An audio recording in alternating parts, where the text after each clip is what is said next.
parasites, then we're going to go into some fundamentals of nutrition. So we're going to get a little bit of two different subjects today. But the two kind of all go together in the fact that parasites, the most effect parasites have on horses is, of course, with their nutrition and their nutritional status and how they digest their food and how they utilize their food. So they are kind of related in that way. So, and then somebody just out of the blue, give me a name of a parasite. Go ahead. Tapeworm. Tapeworms. Okay, so we're going to start out with tapeworms. Okay, so can anybody tell me, of course tapeworm is both the name of the parasite, we won't go into the scientific name, but it's also the common name of it that doesn't have another common name. So you can put that on your sheets. Does anybody know about age groups of horses that are affected by parasites? Yeah? All? All, yeah. Tapeworms can affect all. Usually not foals quite as much because they're not grazing as much as older horses, but they definitely can affect at least weanlings. So all ages are affected by tapeworms. Okay, so now let's get into a little bit about the life cycle of tapeworm. And tapeworm is different than all other parasites horses get. And you know what it is about tapeworms that are different? Anybody know? Yeah? Don't they attach to the tail? No, that's not the difference. Anybody know? Tapeworms? Yeah. Maybe they can live in the horse longer than other parasites? No, that's not the big thing. Tapeworms require a secondary host. In other words, no tapeworm can go from one horse to another horse. It has to go from a horse to a bug that lives in the grass, called an orbatid mite, then back to the next horse. So it has to go through that secondary host to do some development inside that secondary host before it goes on to another horse. So that's the really important thing. And what does that tell you then about tapeworms in the wintertime? Yeah. They aren't around. The bugs aren't around. The bugs are either buried down in the ground or in egg forms and all that, so there's no way you can pass tapeworms from horse to horse in the wintertime. So we have a secondary host.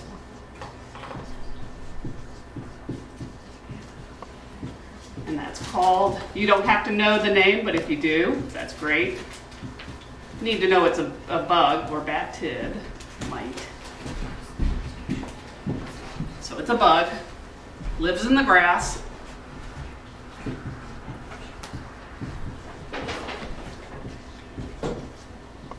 And not found in winter.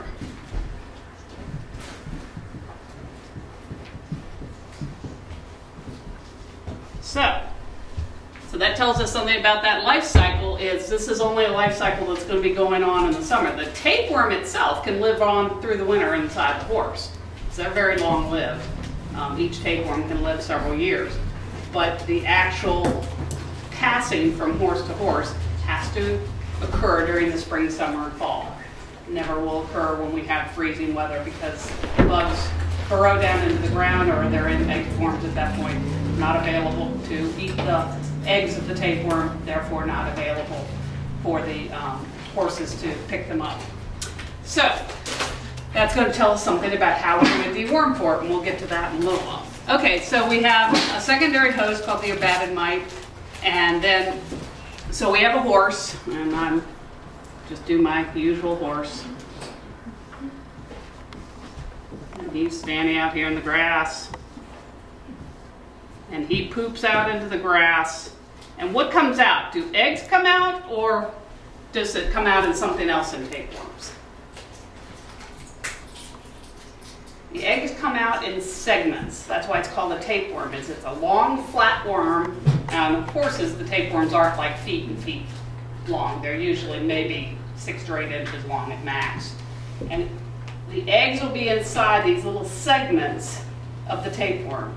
And they pass out usually unbroken in those segments in the manure, and then they get broken open in the grass by horses walking by, or rain falling down, or just desiccating and breaking open, and then the bugs can get into them and eat the eggs, and then pass on. But what does that tell us about fecal counts, where we are looking for eggs in a fecal? What do you think is going to happen when we do a fecal? Are you likely to find free eggs in the fecal? No, because they're still in the segment. And they wouldn't get broken, probably may not get a segment into the fecal, and therefore you may not break it open, even if you did get it in there, and therefore you may not find them. So a negative fecal does not necessarily mean the horse doesn't have tapeworms, because maybe a segment didn't break off that day, or maybe it didn't break open, or maybe you didn't get the piece of manure that had the segment in it, or maybe the segment even in the process of doing the fecal didn't break open then. So a negative fecal does not mean the horse doesn't have it. So negative fecals does not equal no infection. In this area, when they did autopsies on horses, about 60 to 70% of horses had tapeworms.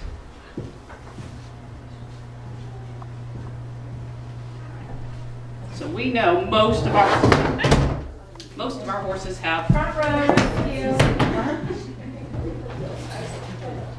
Yeah, I'm at the So 60 to 70% are tapeworm infected.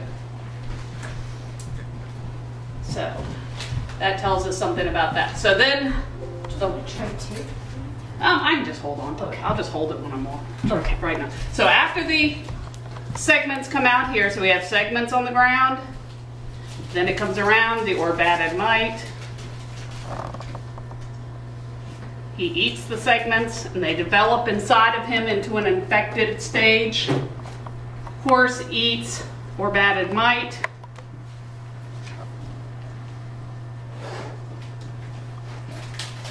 Goes down and ends up down in the very end of the small intestine, which is called the ileum. And again, this is not something you would have to know, but the end of the small intestine, not in the beginning, not in the middle, only at the end of the small intestine. And they like the ileum, or they like the cecum, that big pouch that starts the large intestine. And there's a little valve between the ileum and the cecum called the ileocecal valve. Makes sense. And that's where they love to be. So what do you think might happen to a horse that has a lot of tapeworms latched on to an area where we're going from one area to the other area and through a valve? What? It gets blocked. Yeah. So we can get impaction or a restriction, a stricture type colic from the fact that food is not passing from one area to the other area. Well, so one of the symptoms of this can be colics. Now tapeworms, if there are a lot of them, they can take a lot of the horse's nutrition away from them. Now remember, they're in the area where the food has already gone through the large majority of the small intestine, where most of your food is absorbed, most of your nutrients are absorbed other than the fibrous type things. So they're not going to take a lot of nutrients away from the horse, because the horse has already absorbed a lot of his nutrients before it gets to the place where these guys are situated. So it doesn't, large numbers certainly can make a horse a little bit ill-thrifty and not look quite great, but it's not, these sort of horses are not going to be like skinny and awful looking just from having tapeworms. So our biggest problem are colics, from the fact that they get impactions or swellings and strictures around that ileocecal valve that can cause them problems. So they aren't really a big problem to the horse other than that one type of colic. And those can be colics that have to have surgery, because if you get enough of an impaction there and the horse gets dehydrated and all, then we can end up having to go in surgically and clean up that impaction and get rid of them. But that's really, other than that there's really not a lot of problems with tapeworms. But they certainly can remove some of the nutrients from the horse. So if there were large numbers, that could be make the horse a little less thrifty than you would expect him to be. Okay? And the prepatent period, that's the time it takes to go from the egg coming out of the horse to when the next egg will come out of the horse. And because it is so dependent upon this secondary host and then the horse eating the secondary host, it's very variable. And so there really isn't a set pre-patent period, because it could be in some cases as short as 5 to 6 months, or it could be as long as a year, year and a half, because you're waiting for the bug to come back out onto the fields again. So it's not as important to talk about pre-patent periods on that. Now, how are we going to control tapeworms? Anybody know the products we have that can control tapeworms? Yeah? Deworming. Okay, we're going to deworm. Do you know what kind of things we use to deworm? Ivermectin. Got to have another addition to it. Ivermectin alone won't kill them. There's something that's added to the ivermectin and some of the others. It's called praziquantel.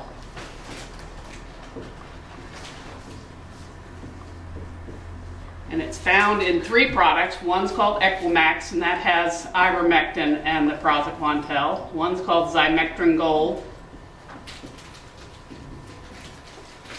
and that is also the same. It has ivermectin and the praziquantel. And the other is called Quest Plus, and it has moxidectin plus praziquantel. So those are our 3 best products. We can also use Strongid, but we have to use a 2 times the normal dose. So a 1,000 pound horse will get a 2,000 pound dose. So you have to use twice as much on the Strongid as you normally would use to kill other parasites. Yeah. 1 application? 1 application, yeah. So those are our products we use. We don't use the Strongid much anymore because the praziquantel is so much better than the Strongid only killed about 80% off. The praziquantel will get you up into the upper 90%. So we just tend to go with that because that's a much better kill rate than the Strongid did. So tell me, now that you know that these bugs are not present in the wintertime, when do you think is the best time of the year to deworm a horse to break this life cycle? Yeah? Spring? Well, so that means he's got the tapeworms in him all winter long. Oh. Oh. Yeah, fall after the first hard freeze. So you're going to deworm in the winter, in the fall, after a hard freeze. And that way you'll get rid of all the adults out of the horse at that point. He'll be free of them till next year, until he picks them up from an orbatted mite that comes back out next year. You can also do them in the summertime if you have really high loads and have had problems with them. But you can do them again, do them in the summer and then the late fall. But that's, you know, those are for your high competition horses that you're really trying to keep them absolutely cleaned out, and or you have a horse that's had problems in the past and seems to have trouble because maybe he's had high loads in the past, so he's got some scarring around that ileocecal valve and that sort of thing. But most times we just worry about hit them definitely once after that first hard freeze with one of those products, and then you should clean them out and they should stay clean for the rest of the winter. Okay? Any questions about tapeworms? All right, let's go on to the next one.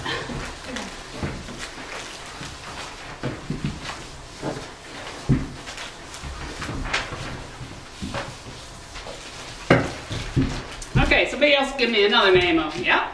Roundworms? Roundworms. Okay, so roundworms. Okay, the technical name for roundworms is ascarids. That's your more technical name for them. Okay, anybody know what age groups are most prone to getting roundworms? Any guesses? Young. Yeah, young. So these are going to be found in your less than 3-year-olds usually. Older horses develop resistance to them. But you may occasionally see a horse that's older that has them, and if you did, you would think that an older horse, you would think he has some sort of an immune suppression disease. And the most common of those is Cushing's, which is also Cushing's is the one we see. So that affects your old horses, your 20, 25, 30-year-olds. So you have to watch out. If you've got young horses on the same farm that you have really old horses on, you better start checking those old horses every once in a while with fecals to be sure that they haven't picked up roundworms if they're real suppressed, immunosuppressed by having Cushing's. But mostly we just see it in our under 3-year-olds. That's our major category. So, all right, pre-patent period, about 5 months. So this is something that you can have multiple bouts with in these young horses per year. You can't always be sure you're going to, so going from egg to egg, it's going to take less than a year, so you're going to have those eggs available out there for those horses, and they're going to be able to be laying more eggs. Even if you clean them out one time, they're still going to be able to lay more eggs. And the key with this particular worm is these eggs have a very thick shell. Most of our worms, when you look at them under a microscope, they might look like a little oval with a little bit of stuff in the middle, or maybe a larva in the middle, and that. These guys have a shell that literally is about 5 to 10 times as thick as your strongyles and all that. So what's that tell you about that egg living out in the environment? Yeah. It's harder to kill. Yeah, much harder to kill. Doesn't die off with frozen temperatures as well. Doesn't die off in sunshine and hot weather as well. These things are made to live in the environment. There's also another thing about them that's bad, is not only do they have a thick shell, they have a sticky shell. So they stick to everything. They stick to the walls, they stick to the mare's hair, they stick to the fencing, they stick to the ground, they stick to the buckets, they stick to everything. And what do you notice about foals when they're young and learning about their environment? How do they learn about their environment? Yeah?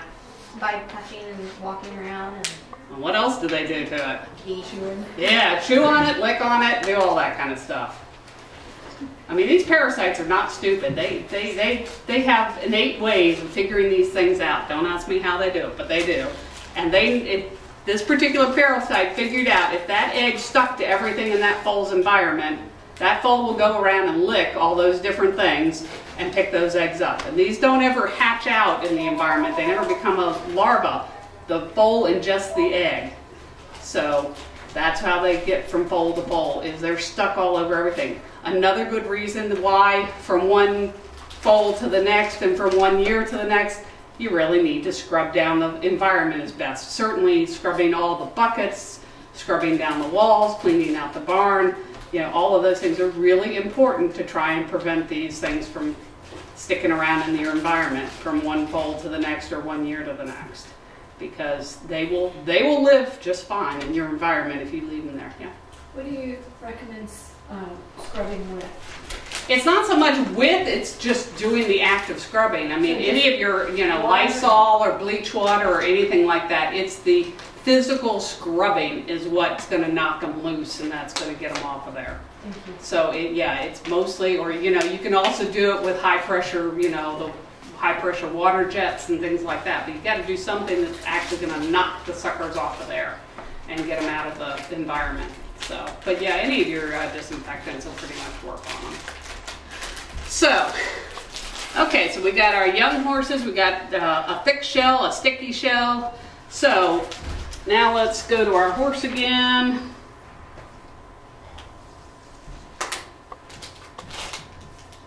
So, the horse passes the eggs out in the manure, so the eggs are down here, they stick to everything. Then the next foal comes along and ingests the eggs, doesn't have to go through anything, and he eats eggs. The eggs then hatch out on the way through, and they go to the small intestine and develop.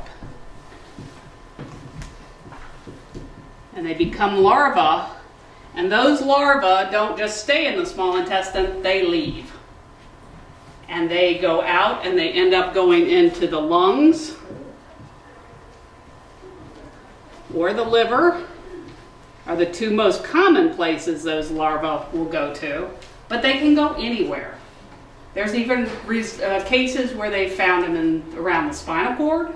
There are cases where they found them in the anterior chamber of the eye. They can go anywhere. They aren't so much likely to go into the brain, but they have gone around the spinal cord and around the eye and just about everywhere else. So these things, these little suckers are migrating throughout the horse's body. But the most common thing we can see some liver damage that can then cause the horses to be weight loss and just look poor. But the most common thing we see is a secondary pneumonia, because they go through the lung tissue and then they break out into the air sac, cause a lot of inflammation doing that. Then they'll wiggle their way up the bronchi, the horse starts coughing, they cough them up and re-swallow them again. And that whole thing of those things going through the lung tissues, breaking out, causing all that inflammation, can then end up causing a secondary pneumonia. So these foals can get quite sick from these pneumonias, and they'll do a lot of coughing and hacking, and it's commonly seen in our weanling populations or yearling populations that we'll see if they get a lot of these, that they'll end up having a pneumonia. And then, as I say, they migrate, they get coughed back up, but then they go right back down because the horse swallows them, and they go back to the small intestine and become adults. So they go in to the small intestine, burrow out, liver, lungs, all over the creation as well. A lot of them will end up in the lungs, and then they get coughed back up, swallowed back down, or the ones that go to the liver may just go straight back to the small intestine, and they become adults. Now these are large worms. These are like spaghetti. I mean, they're literally can be easily 8 to 9 to maybe 12 inches long, and can be probably a third the size of a diameter of a pencil, so a big piece of spaghetti. So you can imagine if you get a lot of them in the small intestine, and the small intestine in a foal weanling is maybe only that big around, what do you think might happen? Anybody? Could break, but what might happen before that even? Yeah. Impactions. And one of the most common times we get impactions is when we try killing them off. Because all of a sudden, instead of having live worms that can move around and the food can kind of funnel around the worm, now all of a sudden we have a whole mass of dead ones, and they can literally cause, so that's one of our biggest times. So one of our biggest problems is colic, impaction colics.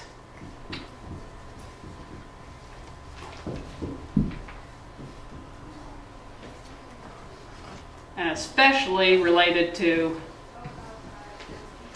deworming.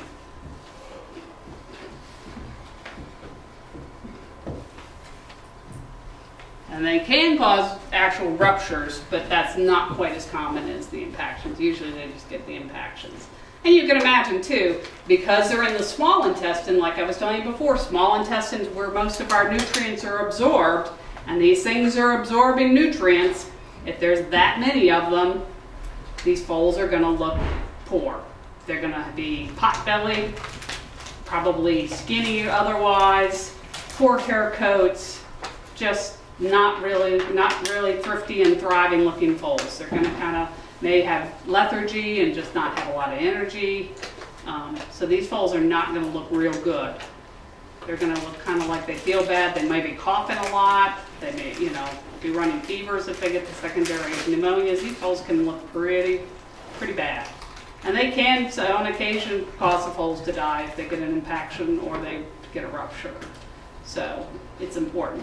So now that we know that the impactions are related to our dewormings, what does that tell us about how we might go about deworming these foals? Yeah?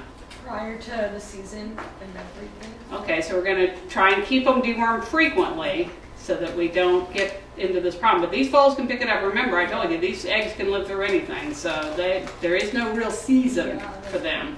They'll pick them up even in January and February, yeah. Maybe do them often so that it doesn't cause as much of a blockage. Right. So we usually deworm foals every 4 weeks, especially if we know there's a problem. So 4-week intervals. And I told you they take about 5 months to go from egg to egg, so that you can get an idea. The first 2 or 3 months, they're not as important as get, but by the time they're 3 months old, you could be starting to get some fairly well-developed adults getting in there. Maybe not fully a developed adult, but you're going to have some. So certainly by 4 months of age, they need to be on a monthly deworming program, but we usually just start them out on a monthly deworming program just because it gets the clients into the habit of doing it, yeah? So in this day and age of rescuing horses, Yeah.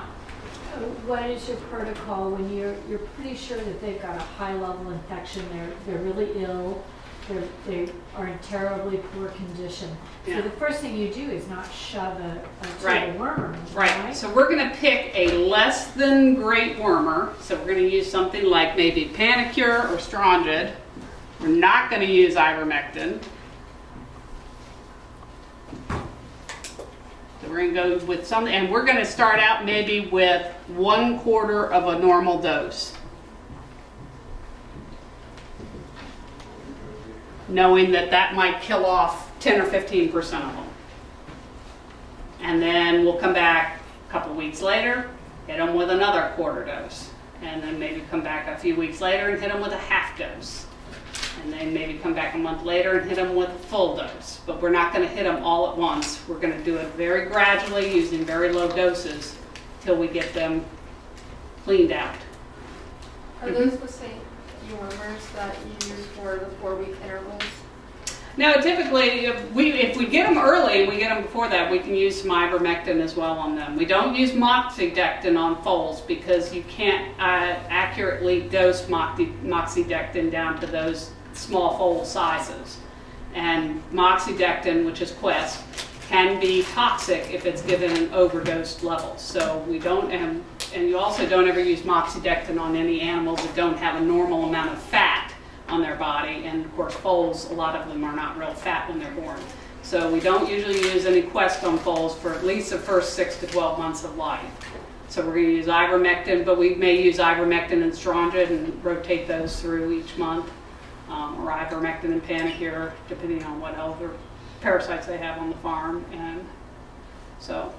And then don't horses get immune to certain dewormers after a certain amount of time? It's not the horses that get immune, it's the parasites. And right now, the only parasites we know have a clear pattern of being resistant are our small strongyles. So you don't have to worry about giving too much of one thing to have the ascarids? Yeah, the ascarids still are pretty well killed. I won't say they're perfect, but and they may have some small amounts of resistance. But mostly, if you use those products, you'll be okay. And so our ascarids haven't developed a really good level of resistance yet, but they may someday. Yeah. How long do they stay on the 4-week interval? First year. Okay. After that, then they can go to a normal pattern. So we're trying to keep them cleaned out during that first year, because that's when they're the most susceptible to them. After that, if you're doing them every 8 weeks, or you're checking fecals on a regular basis. But you should definitely do all young horses should have more frequent fecals than your adult horses for the first 2 to 3 years, or more frequent deworming, depending on how your program is being run. And that a lot depends on what kind of farm you have and how many horses you have and whether you have horses coming and going and all of that as to what type of program you come up with your vet. Mm-hmm. Do you also use the dewormers on adult horses? Oh, never mind. Okay. Because the dewormers are also for other worms, right? Mm-hmm. Okay. So, Yeah. Okay. Yep. Answer my question. Okay, these you will find on fecals. So this is one that you will always find in your fecals because they pass lots and lots of eggs, and so almost invariably if a horse has them, you will find them on the fecal. So that's a good way of screening your herds for these kinds of problems. If you see them, you'll know that they're there. But remember, your foals, since it takes 5 months to go from egg to egg, even if a foal picks one up in the first week of life, he won't have any eggs in his fecal till he's 5 months old with this particular worm, because it takes that long to go through the horse and do all its migrations and end up back in the small intestine and start laying eggs. So there's no point in doing fecals when foals are under about 4 months of age, because you're not going to find any of your parasites before about then.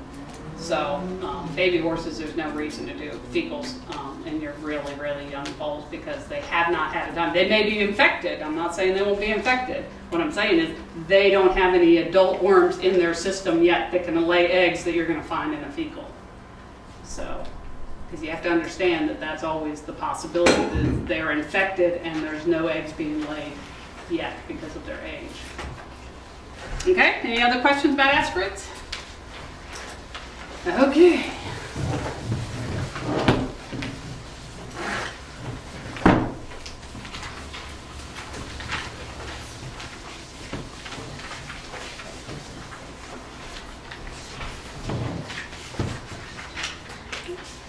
All right, so on to the next one. Somebody else give me one. Ah, back there. Pinworms. And pinworms don't have another name because of words. Another name. I mean, there is the actual name of it, oxyurus, but you don't have to know that. That's beyond, that's veterinary. Not even AJs don't have to know that. They just have to know pinworms. Okay, so pinworms. So tell me, what you all know. Let's see, what's our first thing? Age groups. Yeah, pretty much any age, but young horses a little more, can be any age, but young more so. Young more predominant. And that's anything under 5.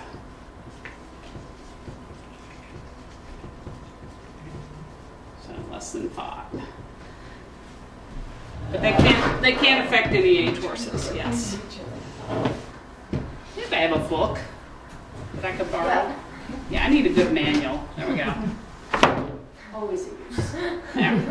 Okay, so our young horses are going to predominate, but any age can get them. So what's the most common symptom of a horse with pinworm? Yeah. Itchy tail. Itchy tail. Yep. And why do they have the itchy tail? Anybody know? Yeah? These are the ones that attach to the tail, like when they get pooped out. Well, they don't usually attach directly to the tail. What do they attach to? The face? Okay. The anus. The anus. So, what happens here is these female worms migrate down into the rectum, stick their little tail out through the anus, and lay the eggs all around the anus. They can also get into the tail hair too, but they're laying them around the anus. So she's just got her little tail stuck out through the anus, and she's laying eggs all around them. Does anybody know what they look like when you see them? Are they white? Are they little white dots? They're more usually gray or cream color, and they're a little crusty. So you get a crusty looking stuff that's gray or cream. Crusty material, gray or cream, depending on which of the species you're looking at and how much pigment is in the horse's skin at that point, and how much flakes off and sticks to them and all that. And they get stuck to that, but it's twofold that the horse gets itchy. One, from having this worm. Imagine if you had a worm coming out of your anus and it was laying eggs all around it. It would probably be fairly irritating. And then you've got all this crusty stuff stuck all over you, and that's irritating. So that's why the horses start itching the tail, is because of that. So now think about it. If the eggs are in this crusty stuff stuck around the anus and the tail hair, do you think you're going to find these eggs in a fecal? Not usually. So here's another one that the fecals are not always going to tell you that the horse has the disease. So what we do to find this is we take a piece of Scotch tape, and we take off the Scotch tape and we stick it on the anus and we pull it off and look at that under a microscope. And then we can see the eggs. And that's how the vet will figure out whether your horse actually has them or not if they're suspected. But the fecals alone, fecals are not reliable. So we have another one, fecal not reliable. Okay, so now I told you the female comes down to the rectum, and here's your anus, and she sticks her little tail out and lays all the stuff around there. So where do you think the rest of the adults are going to live in that horse's intestinal system?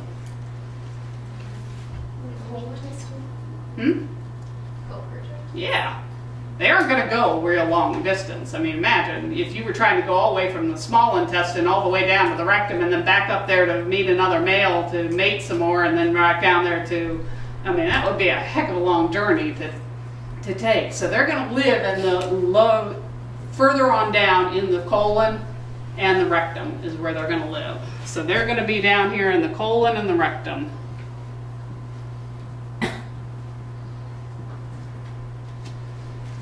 And because the adults are in the colon and the rectum, what have I told you about effect on the horse's nutritional status when things are way on down the line? Not much effect. Not much effect. So we are not going to see much more. They're nutritionally not much effect. And they don't tend to cause a lot of irritation inside the horse. So the biggest thing they cause is damage to the horse's tail.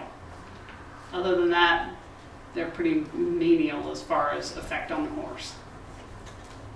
So those eggs are going to finally fall off and end up down on the ground, and then the horse is going to eat the eggs.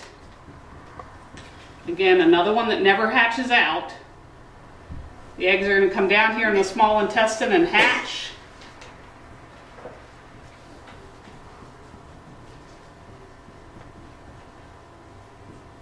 And then they're going to move into the large intestine and develop into adults.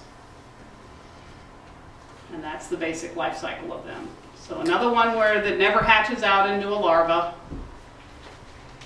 And it just goes from egg, horse pooping out egg to horse eating egg. So this is one humans can get too, right? No, you get a different species of oxyurus. Okay, so it doesn't cross. Because yeah. I've heard of kids having. Yeah, and this is one thing about parasites with horses. Horse parasites don't usually infect other things other than other horses.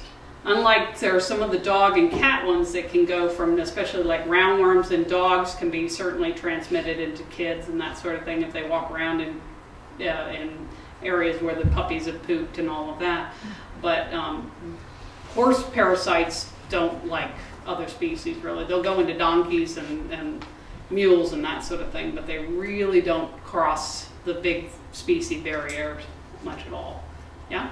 So then the tapeworms that are in dogs would be different from the tapeworms that are in horses. Right. And they use the flea as their secondary host rather than the orbat and mite. Dogs and cats both use fleas. So, yeah, totally different kind of tapeworms. So just because your horse is infected doesn't mean your dog will ever have any. So, if you don't have fleas. What's the pre-patent period for pinworms? Pinworms, the pre-patent period somewhere around, I think, it was 5 months as well. And what is the effective dewormer on Pinworms, just about anything works. Oh, I'm glad you mentioned that. Just about all of them work. So all of our common dewormers work. But if you really think your horse has pinworms,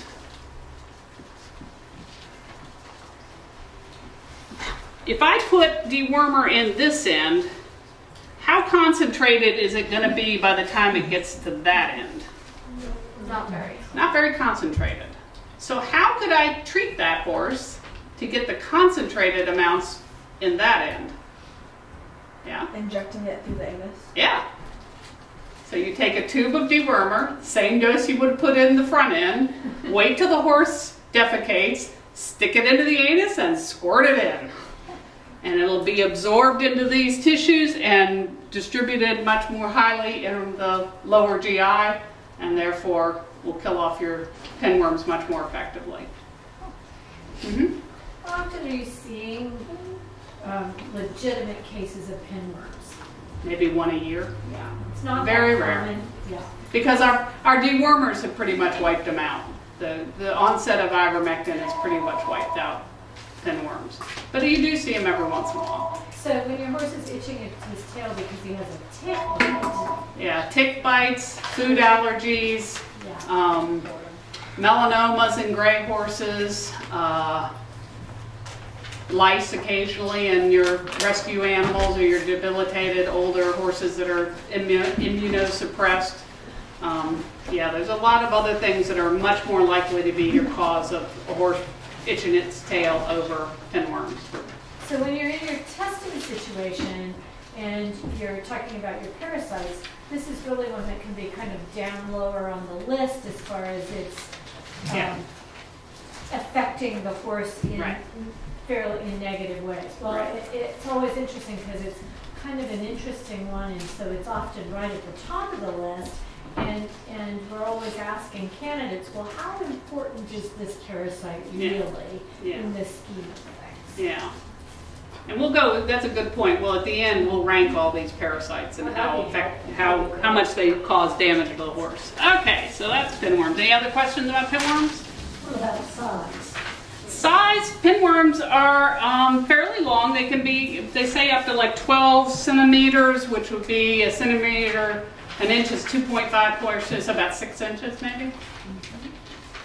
I got a new horse a couple years ago, and on a trail ride, he dumped a load of manure, and my daughter riding behind me says, "Wait, let's look at that." They dumped a whole load of those things, and they were about that long, kind of C-shaped. And we took one to the lab in Warrenton. They had no idea what the heck it was. But they did. So she got on her phone and looked it up and did it all out. Yeah, because every once in a while, if they happen to be down there right at the wrong time and they get shoved out with some of the manure, then they're out of luck. Okay, so what's the next parasite? Yeah. Bot flies? Bot flies.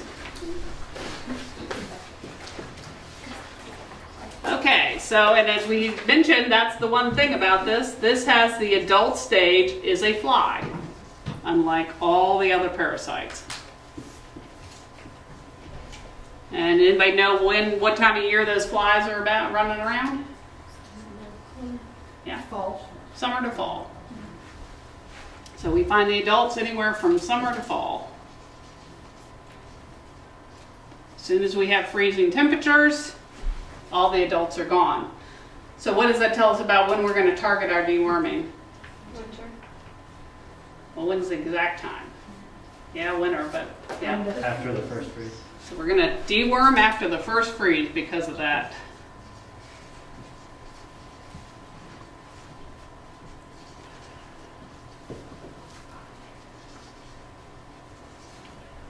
So we're going to deworm after that first freeze. Okay, so now we have the adult is the fly, so we have our horse. I'll make my horse a little bit smaller this time so I can. So we have our fly. And what do the flies look like? Yeah. They look kind of like bees. They have stripes. Yeah, they kind of look like a honeybee. But there's one thing different about them over a honeybee. Anybody know what that is? Ugly tails. Their tail wraps up under their belly. They have this long tail that comes up under your abdomen that wraps up under their belly so that they can fly up to the horse and lay the eggs on the horse. It'd be really hard if you had to go up to the horse and back, fly backwards to run into the horse. So this way they can fly forwards up to the horse, and then that long abdomen that sticks up under them can then dot the horse. So what do the eggs look like on the horse? Little yellow dots. So you'll see them primarily on the sides, on the legs. They love being down around the splint bones on the legs, and they're all these little yellow dots, some of them on the chest, occasionally up on the neck and all that, but they love to be down low on the horse. And so that's where we're going to see this. So the little honeybee fly is going to go up and lay eggs on the hair. Okay, then how does it get from there into the horse? Yeah? The horse itches its leg and it gets into the mouth. It has to do something other than just itch. Like bite it. Yeah, so it's that moist tongue licking or biting at the exit. You need warmth and moisture to hatch these eggs. So the horse goes down there and starts licking or biting at it because the fly's been irritating it, and the little eggs on the hair kind of irritate them a little bit, and they go down there and they start scratching. If they just took the side of their face and scratched on it, those eggs are not going to hatch. Got to have warmth and moisture. So the horse has got to lick at the hair. So he takes his mouth and he licks and bites at the eggs, and then the eggs hatch. And then the larvae go into the mouth. Now, from there, the larvae don't most of the time just get swallowed right on down. They literally will burrow into the sides of the cheeks, the tongue, and all the other tissues, the gums, all of that in the mouth. And then they follow through the tissues all the way down to the stomach, through the esophagus. So they literally will migrate down the edges of the esophagus all the way to the stomach and then break out into the stomach. But they most of the time don't get swallowed. They're actually in the tissues of the mouth and the esophagus and migrating through them. So tell me what you think that might cause. Yeah? Abscesses in the mouth. Not so much abscesses, but definitely irritation. Could get an abscess if you got enough of them in there and it was irritating enough, but certainly irritation, yeah? Would it cause eating problems? Not the irritation alone, but it certainly could take your wonderful riding horse that is so soft in his mouth and make him a little less happy about that bit, because his tongue is a little irritated, his cheeks and gums are a little irritated, so you can imagine that you could have some changes in your horse's way of going relating to all of this. Now let's imagine we give them a dewormer that kills them and they're in the tongue and the cheeks. What thing could happen? It could choke.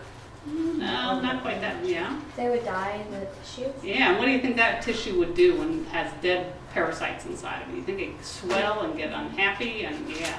And some of these horses, you go back a day or two later and they'll have a pretty swollen tongue or pretty irritated looking cheeks. So you have to be really careful if you've got a lot of eggs on your horse and you deworm them, you got to be at least a little cognizant of looking in their mouth for a few days to make sure that you haven't, induced an inflammatory response. And certainly you wouldn't want to deworm them right before your biggest horse show, because maybe it would change the way they went at that big horse show. So yeah, so they definitely can cause some mouth irritation and some mouth swelling and all of that. It's usually not severe, but it could be enough again if you're headed to a dressage show and you're riding, second or third level dressage, and your horse is really, really fine-tuned, and now all of a sudden his tongue has gotten, a quarter larger than it normally is, and the bit's not really that comfortable, it could change things for you. So it could definitely make your test not as nice as it would have been otherwise. Thanks. Okay, that's oh, I see what's happened. My chair is falling off. My chair. There we go. I got it. We're good again. Okay, so. Do you need a new book? So we're going to take, they migrate through tissues.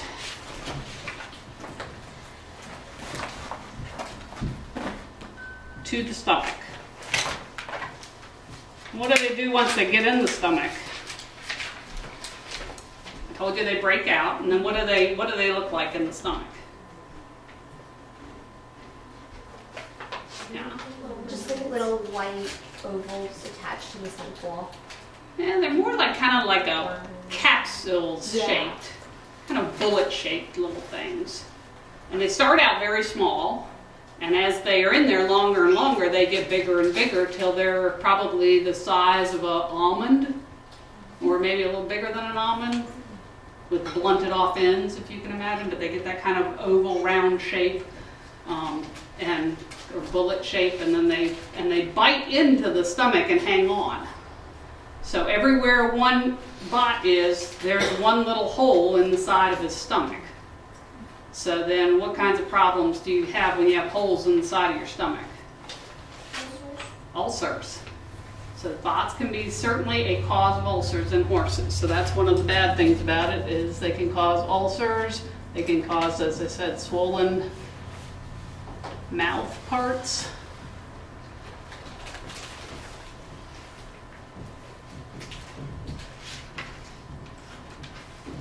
And then imagine your stomach has one way in and one way out. They don't tend to like to congregate around the part in, but they do tend to congregate around the area where they're coming out.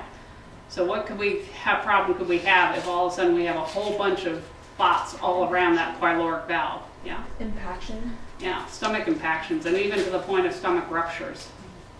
So it can be a serious problem if you have a lot of them. It takes a lot of them to do that, but you can have a problem.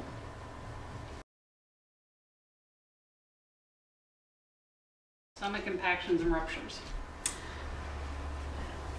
So they sit in there all winter long because they don't want to come out when the weather's bad, and they don't come out till the next spring. And then when spring shows up, and don't ask me how they know, but they know, they let loose and pass out in the manure. So they're in the manure, and they still look like those little bullets in the manure. So if I did a fecal on them, am I going to find anything? Yes. In the spring. Yeah, they're too heavy for fecals. Fecals float. Eggs float in fecals. These things are too heavy. They're going to sink.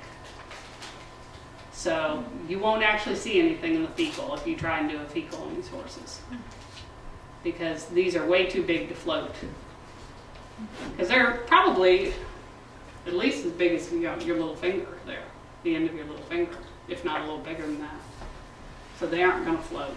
So you're not going to find these, so they're not going to be found in the fecals because the egg part is on the horse's hair, not what's coming out the other end.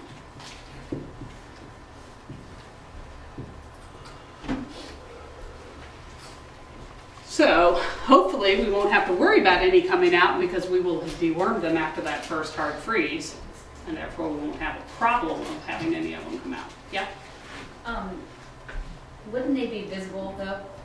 Yeah, if you look. Yeah. But they're kind of reddish brown colored, and at that point, so they can be hard to see, and there may only be one or two coming out in a whole pile of manure, so you may have a hard time seeing them. You certainly, if you have a lot of them in there and you deworm the horse, you can find them in there if you go looking.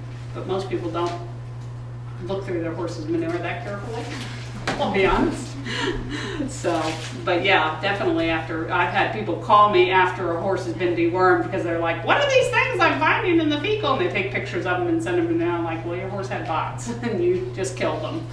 Good job. But that's what it was. So what's the other way we can break the life cycle? We can kill them when they're migrating through the tissues. We can kill them when they're in the stomach. But what's another way I can stop them from getting in the horse in the first place? Using a bot knife or a bot bit Right. to scrape the eggs off. Right. So that's the other important thing to do with BOTS, is break the cycle before it ever gets in the horse and clean them off your horse's legs. Don't wait till they, build up hundreds and thousands of them. Go ahead and clean them off every day or every few days and get rid of them before they ever get into your horse in the first place.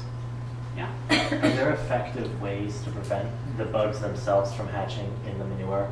I know there are those, I don't remember exactly what they're called, but those small larvae of other types of bugs that you put in manure that kill. The fly parasites and all that. No. They're they not don't, effective? They don't work on these because these are already in a pupa stage when they come out. Yeah? How far will the bot fly go? Like, I always wonder, I have a farm that's like next to mine. Sketchy horses. Probably, they certainly have been known to go up to like a mile, but not any further than that. Most of them are probably going to stay within about a quarter mile of where they were hatched out. But certainly a farm next door, is close enough that you're going to have problems. So. I have rescues next door. Yeah. Haven't seen so many bots in 10 years. Yeah. And then what do we use to deworm for BOTS? Our biggest things are our ivermectins and moxidectins.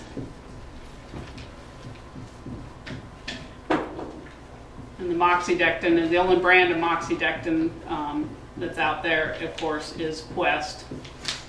Ivermectins, as you know, there's Ecbolan, and there's Zymectrin, and then there's Ivermec, and there's just a million different ones that are the ivermectins.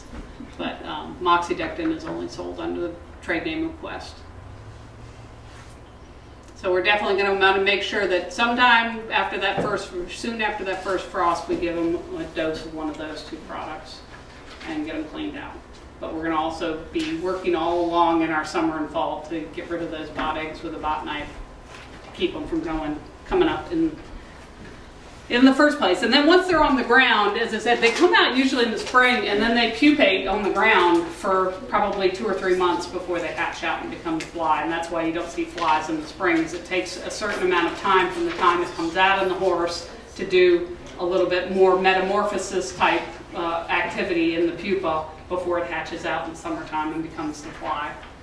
But they'll start passing out of the horse as soon as, probably like April to early May when the weather gets good. So they have a longer life cycle? So would you say it was? Well, it's a year from egg to egg, basically. Yeah, Egg to egg. The pre-patent period on them is a year because it takes a year to go through the entire life cycle for the adult fly to be laying eggs again. Okay.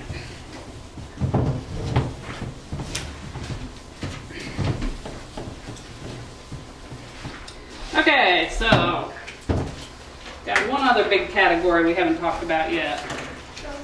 Strongyles. There's 2 types of strongyles. Small and large. Right. Small and large.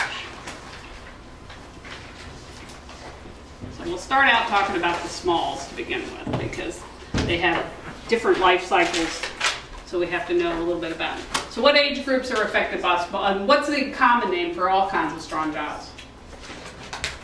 Anybody know? Yeah? Bloodworms. Strongyles, all of them are all bloodworms. Does anybody know why they're called bloodworms? There's 2 reasons, yeah? They travel in the bloodstream. Well, they do that. Some of them do that. The large ones do. There's some other reasons they're called bloodworms. Yeah. Maybe they feed off blood. They feed off blood. That's another reason. That's one of the big reasons. What's the other one? They're reddish in color, or you can sometimes they aren't totally red, but you can see the red within them because as they're ingesting all the blood, you can see it in their digestive tract, and so they'll have red stripes on them. So they feed on blood. The large ones travel in blood.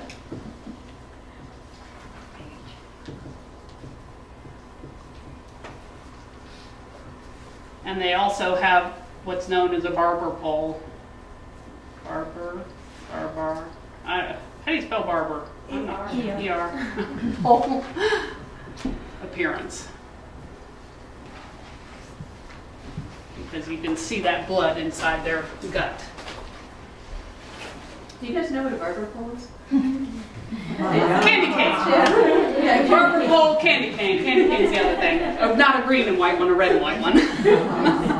So those are the reasons they're called bloodworms. Okay, so the smalls. The pre-patent period on smalls is the shortest of all of our parasites. 8 weeks. Can be as short as 6 weeks, but most of the time it's around 8 weeks. So let's put 6 to 8 weeks. It's short. And this is why they're able to develop resistance to a lot of our parasite anthelmintics, is because if you didn't kill one off on one go round with the dewormer, then he will then be reintroduced to that or a different dewormer very shortly thereafter. And if he survives another go round with it, then he's been exposed to 2 different. And so it's the fact that they are coming back. The chance that they're going to be exposed, one adult can be exposed to different dewormers on a frequent basis is much higher in these because they turn over so quickly.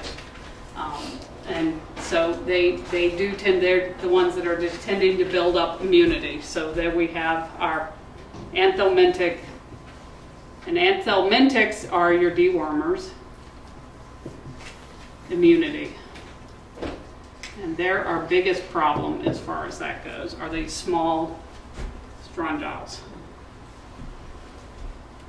So this is the reason we deworm horses every 6 to 8 weeks when we were doing that without doing feed before we got into doing a lot of the fecals and all that. These are the buggers that we came up with the idea that we need to deworm every 6 to 8 weeks, because if you let them go longer than 8 weeks, you've allowed the egg to come into the horse and develop into an egg-laying female again. So imagine if the day after you deworm, that horse eats another strongyle, small strongyle egg. If you don't deworm before 8 weeks, she's already laying more eggs and infecting your field even more. So you've got to do it in less time than that so that you break that cycle of her laying, the one that came in the day later, laying more eggs and keeping your fields infected. I'm sorry. I know that large strongyles lay tens of thousands of eggs. Oh yeah, small strongyles do too. The small ones, they're just as prolific. So we're not talking about 10 eggs here. Oh no. A small strongyle or a large strongyle female could lay in the neighborhood of 1,000 to 5,000 eggs a day. A day. And that's each one, and you might have, 5,000 of them in a horse, or 10,000 of them in a horse. So the amount of eggs coming out is just astronomical in some of these horses. So that we can see numbers of small strongyles on our fecals of 1 gram of manure. And 1 gram, there's 32 grams in an ounce. So 1/32 of an ounce of manure can have 1,000 eggs in it. So or 5,000 eggs in it, or you can have huge numbers of eggs in these fecals. Just mind-boggling numbers of eggs. So very prolific. Okay, so age range, what do we see on small strongyles? What groups of horses are affected?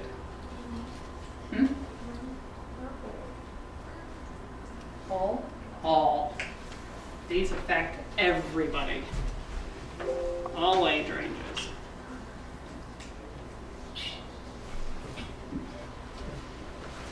Yeah. So our middle-aged horses are going to be just as effective as our young horse. Some individual horses develop a pretty good resistance to them throughout their life. But you can't look at the horse and tell which ones have developed resistance and which ones haven't. And that's why we've gotten into doing fecals, is because when we do the fecals, the most common things we see on our fecals are strongyle eggs. Most of them are small strongyle eggs, because our dewormers have done a much better job of wiping out our large strongyles than we have of our small strongyles, and I'll explain that in a minute why. But so we see these large numbers of eggs on our fecals. And some horses on the same farm will have negative fecals. So we might have 2 horses in 10 that have parasite levels of 1,000 eggs per gram, and another 2 that have 200 eggs per gram, and we may have 4 or 5 that have 0, because they've got a resistance to the population of strongyles on that particular farm. Yeah.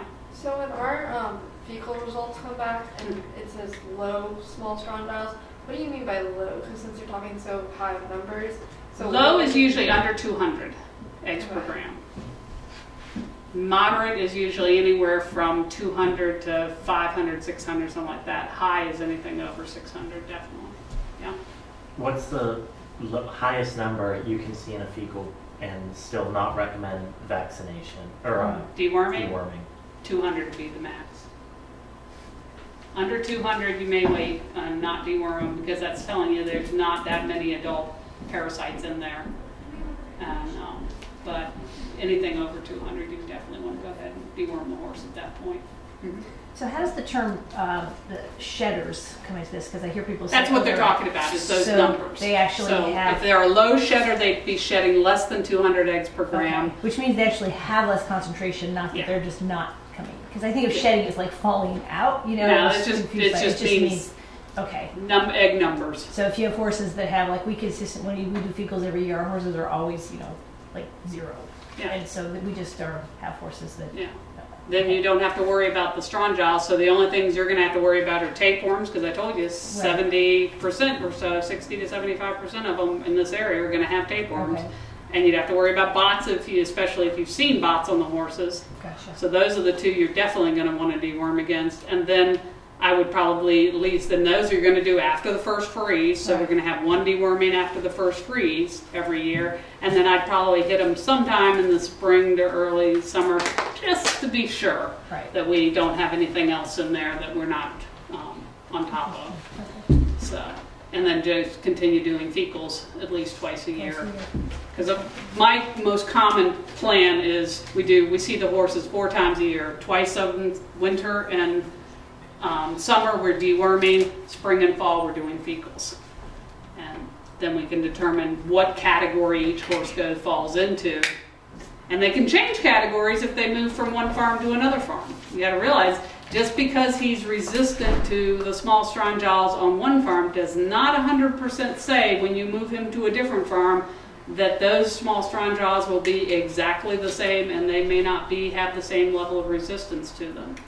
And we've seen that where horses have moved from one boarding stable to another. And it may be that the second boarding stable has overwhelmingly infected pastures or something like that, that the horse is just too much for the horse's immune system, or whether it's slightly different strains of these small strong jaws that are affecting the horse, or maybe stress has changed because he went from a situation where he was boss of the all, and so his immune system was really hefty, and now he's in a situation where he's constantly in a tussle with 3 other geldings who are all fighting over who's boss, so his stress level has come way up and now his immunity has dropped down. But we certainly find, just because you know your horse is in one situation been a very immune horse, you can't ignore him when you change his situation. He may no longer be that same level of shedder. He may jump up or go down depending on what else is happening in his life. So it's something you have to keep an eye on. Yeah.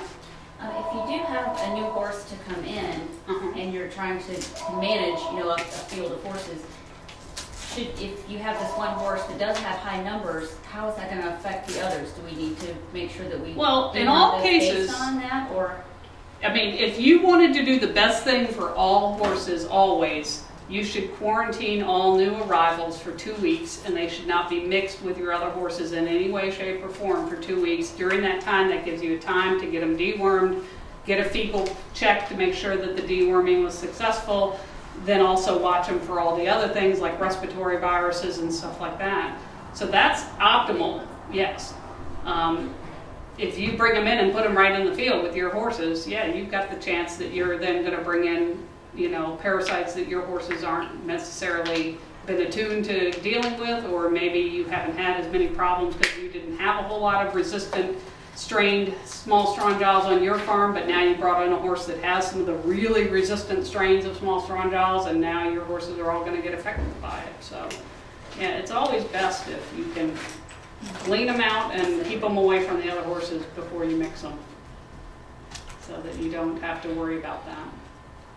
Do you ever see problems in imported horses that have had different, Yeah, because a lot of the horses over in Europe and all that are managed so differently than our horses are. And it's not always that they bring stuff here that's a problem. A lot of times it's that they haven't been used to over there having the parasites, because they were mostly kept in a stall and only turned out in a paddock, and the paddock was picked out every day, and so they never really were exposed to all these, and then they suddenly come here and get turned out on our pastures and just get overloaded with parasites because they haven't been affected by them in the past. Because remember, over in Europe, a lot of horses never see anything other than a exercise paddock. They don't have the open acreage in a lot of places, especially for the performance horses. Don't ever go out and get turned out on a field like our horses get turned out. They may get turned out for 2 or 3 hours a day in a kind of gravelly paddock or a dirt paddock, but they're oftentimes not ever turned out on a grassy field. There's just not that much land over there. And land is too valuable to turn a horse out on. So, a few people like, the Spanish riding school has a breeding farm that has pastures, but up in the mountains, but that's not where people live who ride horses and perform with horses. They live around the cities, and so just not that much land. Yeah. Does harrowing, when you're harrowing the field, does it help with any of these parasites? Because some of them sound like they're so resistant to heat and... You need to harrow either when there's going to be freezing temperatures or when there are going to be really hot and dry temperatures. Because if you harrow during the temperate months, in other words, your April, May, June, and your September, October, November, you're actually spreading all these eggs out even further away from the manure, and therefore allowing more generalized, because you know what horses do, they eat in certain areas and they poop in other areas. And if you go out there and harrow it all out and spread it all out more, you've just taken all those eggs and given them a lot more space to infect the horses, and probably spread some of the eggs onto the areas where the horses normally graze. So yeah, you could be actually doing more harm than good by harrowing during the months that you don't have either really good hard freezes or really hot dry temperatures that will kill these strongyle eggs. Because strongyle eggs are, as I said, they're the thin egg, they're the thin-shelled eggs, and they don't last long. And then once they hatch, they don't. The horse never picks it up, and we haven't gotten into that. But the horse does not pick it up from eating the egg. It has to eat the hatched-out larva. And larvae, as you can imagine, don't like temperature extremes. You dry out in the summertime and you freeze in the wintertime. So yeah, they don't do well in those extremes. So that therefore, during the time when the horse is out on the grass the most is when we're worried about the larvae being on the grass. So you would not want to harrow during those times of the year. Okay. So right now you can harrow, and probably July you can harrow, but in between you wouldn't. Okay. You're doing probably more harm as far as parasites go than good. Okay, so small strong jaws. Our horse again. So eggs come out in the manure, and these are found in our fecals. So this is the big one of the two big ones we're looking for in the fecals. So the eggs are in the fecals because the eggs are in the manure. Then the eggs hatch out in the larva, and the grass, the little larvae crawl up the grass and sit at the top of the grass in a droplet of water. And if you ever go online, you can find these pictures of microscopic pictures of droplets of water sitting on the top of grass, and there'll be like 10 little larvae in these droplets. So they will crawl up to the top of the grass in the morning when there's dew on the grass, or during the night when there's dew on the grass, and they'll sit there waiting for a horse to come along and eat them. And there can be literally just, bunches of them on every little piece of grass.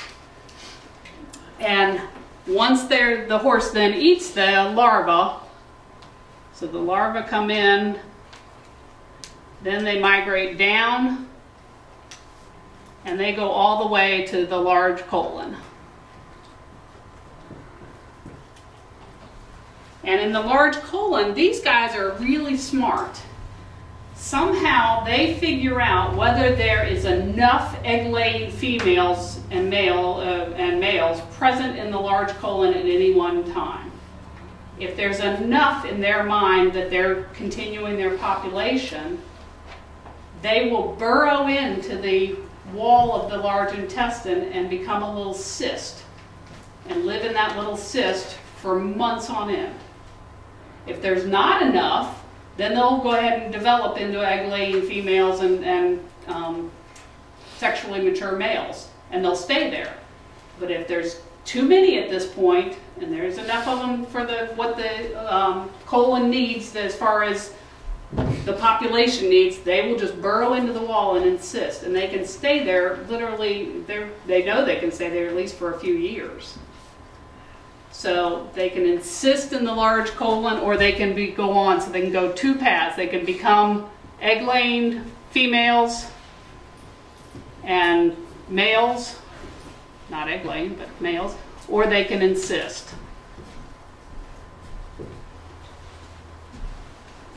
So the ones that go on and become egg-laying females and males just start egg-laying eggs again, and that's the whole process is over with. The ones that form into cysts then will wait until the temperatures and everything is right the next spring, and if there are too few of them left in the, let's say that we dewormed the horse during the winter, we cleaned all of them out, all the adults out, they will stay as cysts until they know that the time it will take them to develop into an egg-laying female and the weather will be good outside by the time they do that. So sometime in February to March, they all get turned on.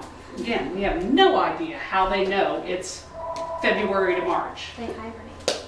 Yeah, basically. And then in February to March, all of a sudden, in a wave, they'll all come out of the wall of this horse's intestine. Now you can imagine if you have thousands upon thousands of holes that are suddenly punched in from the inside of the wall of the intestine into the interior, how much damage that's going to cause to that intestine. So you can get a sudden onset of these this wave of encysted larvae coming out, then you can get protein loss, and that will cause weight loss. You can get diarrhea, and literally it can be so severe in some of these young horses that get, especially young horses, seem to be most prone to this thing, and we're talking anything under about 5 years of age. They can be so severe they can die of this, because they literally might have millions of them that are all coming out of encystment at one time. And the reaction of that bowel to all of that damage, just literally, just imagine, you're like taking the bowel and like shooting shotgun into it. I mean, it's just holes everywhere. The holes aren't going to the outside of the bowel, they're going from the middle of the bowel inward, but there's all of a sudden these pockmark holes everywhere. And all that damaged tissue leaks protein and leaks and lets toxins be absorbed and all of these things that shouldn't be happening in that area. And so you get, these foals can rapidly get diarrhea, or horses can rapidly get diarrhea, they can lose major amounts of weight, and they can die. And so that we see, and it's almost invariably in this area. It's different times of the year, maybe in different areas, but it's February to March is when we see that happen around here. If you're in the southern hemisphere, it's going to be a different time of the year, because that springtime is a different type of year down there. So, and then if you're down south of here, it might be in January. If you're up north, it might not be till May, because it's the worms themselves know how long it's going to take them to develop into an egg-laying female, and they come out of the bowel out of the wall of the bowel into the bowel, knowing that if I come out today, when I lay an egg, it'll be nice enough weather outside that baby will thrive. How do they know that? Who knows? These things are smarter than we give them credit for, but somehow they know when to do that. So that is our big problem. And you can find pictures online of bowel that's come out of horses, and you see these pictures of all these little encysted small strongyles all throughout the bowel. And it's all in that large colon. So that's our small strongyles. Okay, deworming small strongyles, as I told you, we're going to do them about every 6 to 8 weeks if we have high loads. And our best dewormers, again, are our ivermectins and moxidectins.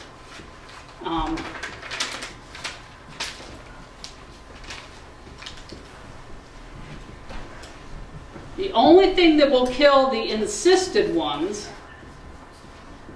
there's only two things that will kill those. Moxidectin, ivermectin will not kill them when they're in the cyst.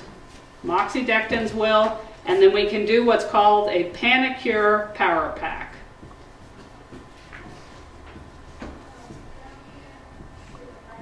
And that is 2 times the dose for 5 days. So with a 1,000-pound horse, it would take 10 tubes of Panicure to get that dose, because you'd be given 2 tubes every day for 5 days. So those are the only 2 things that will kill them while they're in that encysted stage. So if you've had a horse that's come from a place and you know he's had really high levels of strongyl things, you can probably figure that he's probably got some encysted, and therefore you would probably want to do one of those two things to him. Yeah. If you kill them while they're encysted, then what happens? They cause an inflammatory response, but the inflammatory response is nowhere near as damaging as the response of when they punch out from the inside. So you're better off killing them while they're encysted. But yeah, they do cause some inflammation, and yeah, you might get some loose manure for a while. You might get, you know, a little bit of poor doer, maybe a little lethargic, that sort of thing, but nowhere near like you'll see if you let them all come out at once. Any other questions? Yeah? I have a backup question a little bit. If you were treating a horse for, you know, regular worming and you're giving it to them through their mouth, and then you find out they have pinworms, can you treat them twice? What you'd want to do is treat them anally first and then come back and treat them by mouth maybe a week or two later. Okay. The same dose? Yeah. You wouldn't want to do it right, and if you're using moxidectin, you'd probably even want to maybe wait a month, and we'll talk a little bit about that in a little bit. Okay. All right, so now let's go to our large strongyls now.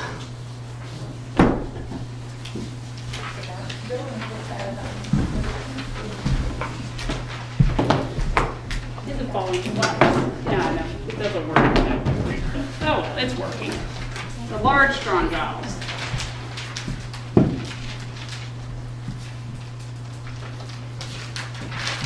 Again, they're bloodworms, or barber pole worms, or whatever you want to call them. Pre-patent period on them is about 9 months. And there is very little immunity by these worms to our dewormers. Little immunity.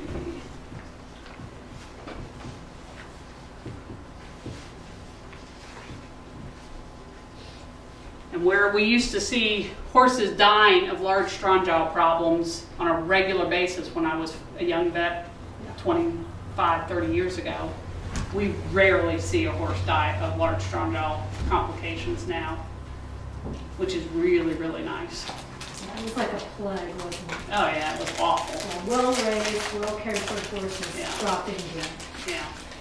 And surgery was always bad because of the type of colic they had, meant you always had to remove parts of their small intestines to try and cure them, and we all know that removing intestines is never a good thing. So they have very little immunity to our dewormers. They have a long pre-patent period, so it's easy to get them killed off, and they don't get exposed to a lot of the same wormers over and over again.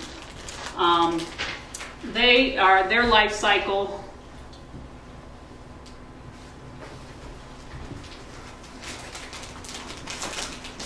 they again come out, the eggs are in the manure, so we are going to be able to use fecals or good. The only problem is you can't tell large from small.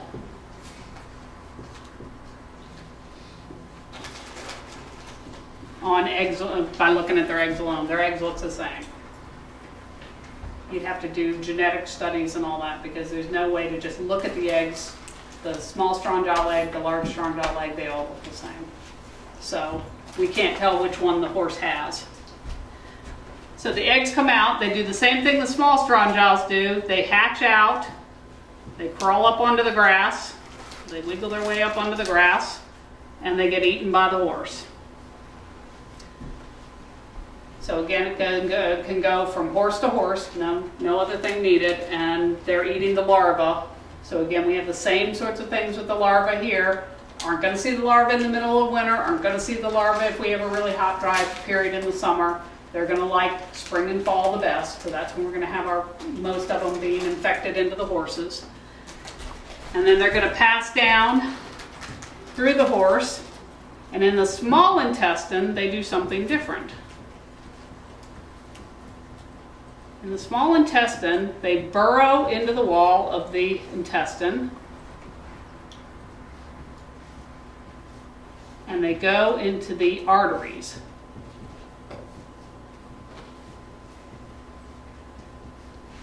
So after they get into the wall of the intestine, they find their way into the arteries that are within it. And the arteries are the blood coming to the intestine. So that's bringing oxygenated blood to the parts of the intestine. So once they get into those arteries, so here we have an artery, and here's our intestine here. And the artery then breaks off little smaller arterioles, and then they get into capillaries and all of that.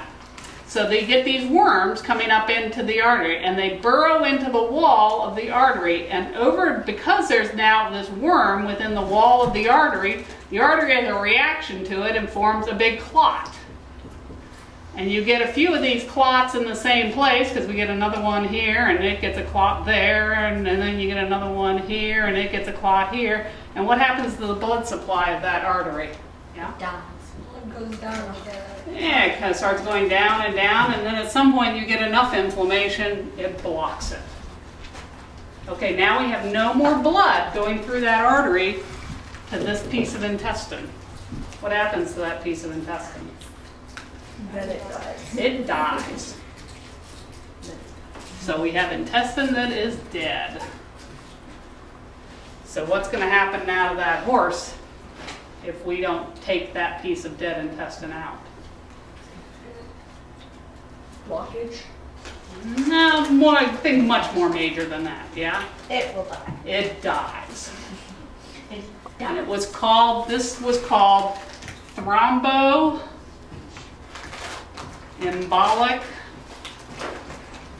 colic. Thrombo means it is a blood clot. Embolic means those blood clots sometimes broke loose and then came down and ran into other blood clots, and so you get a whole blockage of blood clots together. Colic, because now you got dead intestine in there, and if you don't remove it, the horse has absolutely no chance of living. And sometimes it might only affect a 1 foot long piece of intestine, because it was a fairly small artery that it was in. And sometimes it would affect the most major of the arteries, which was the one of the anterior mesenteric artery. Again, this you all don't have to remember. But one of the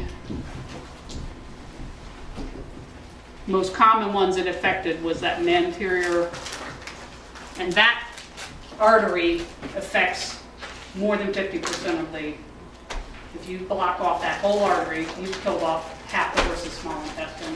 You cannot save that horse. They can't lose that much small intestine. So it was a really bad deal.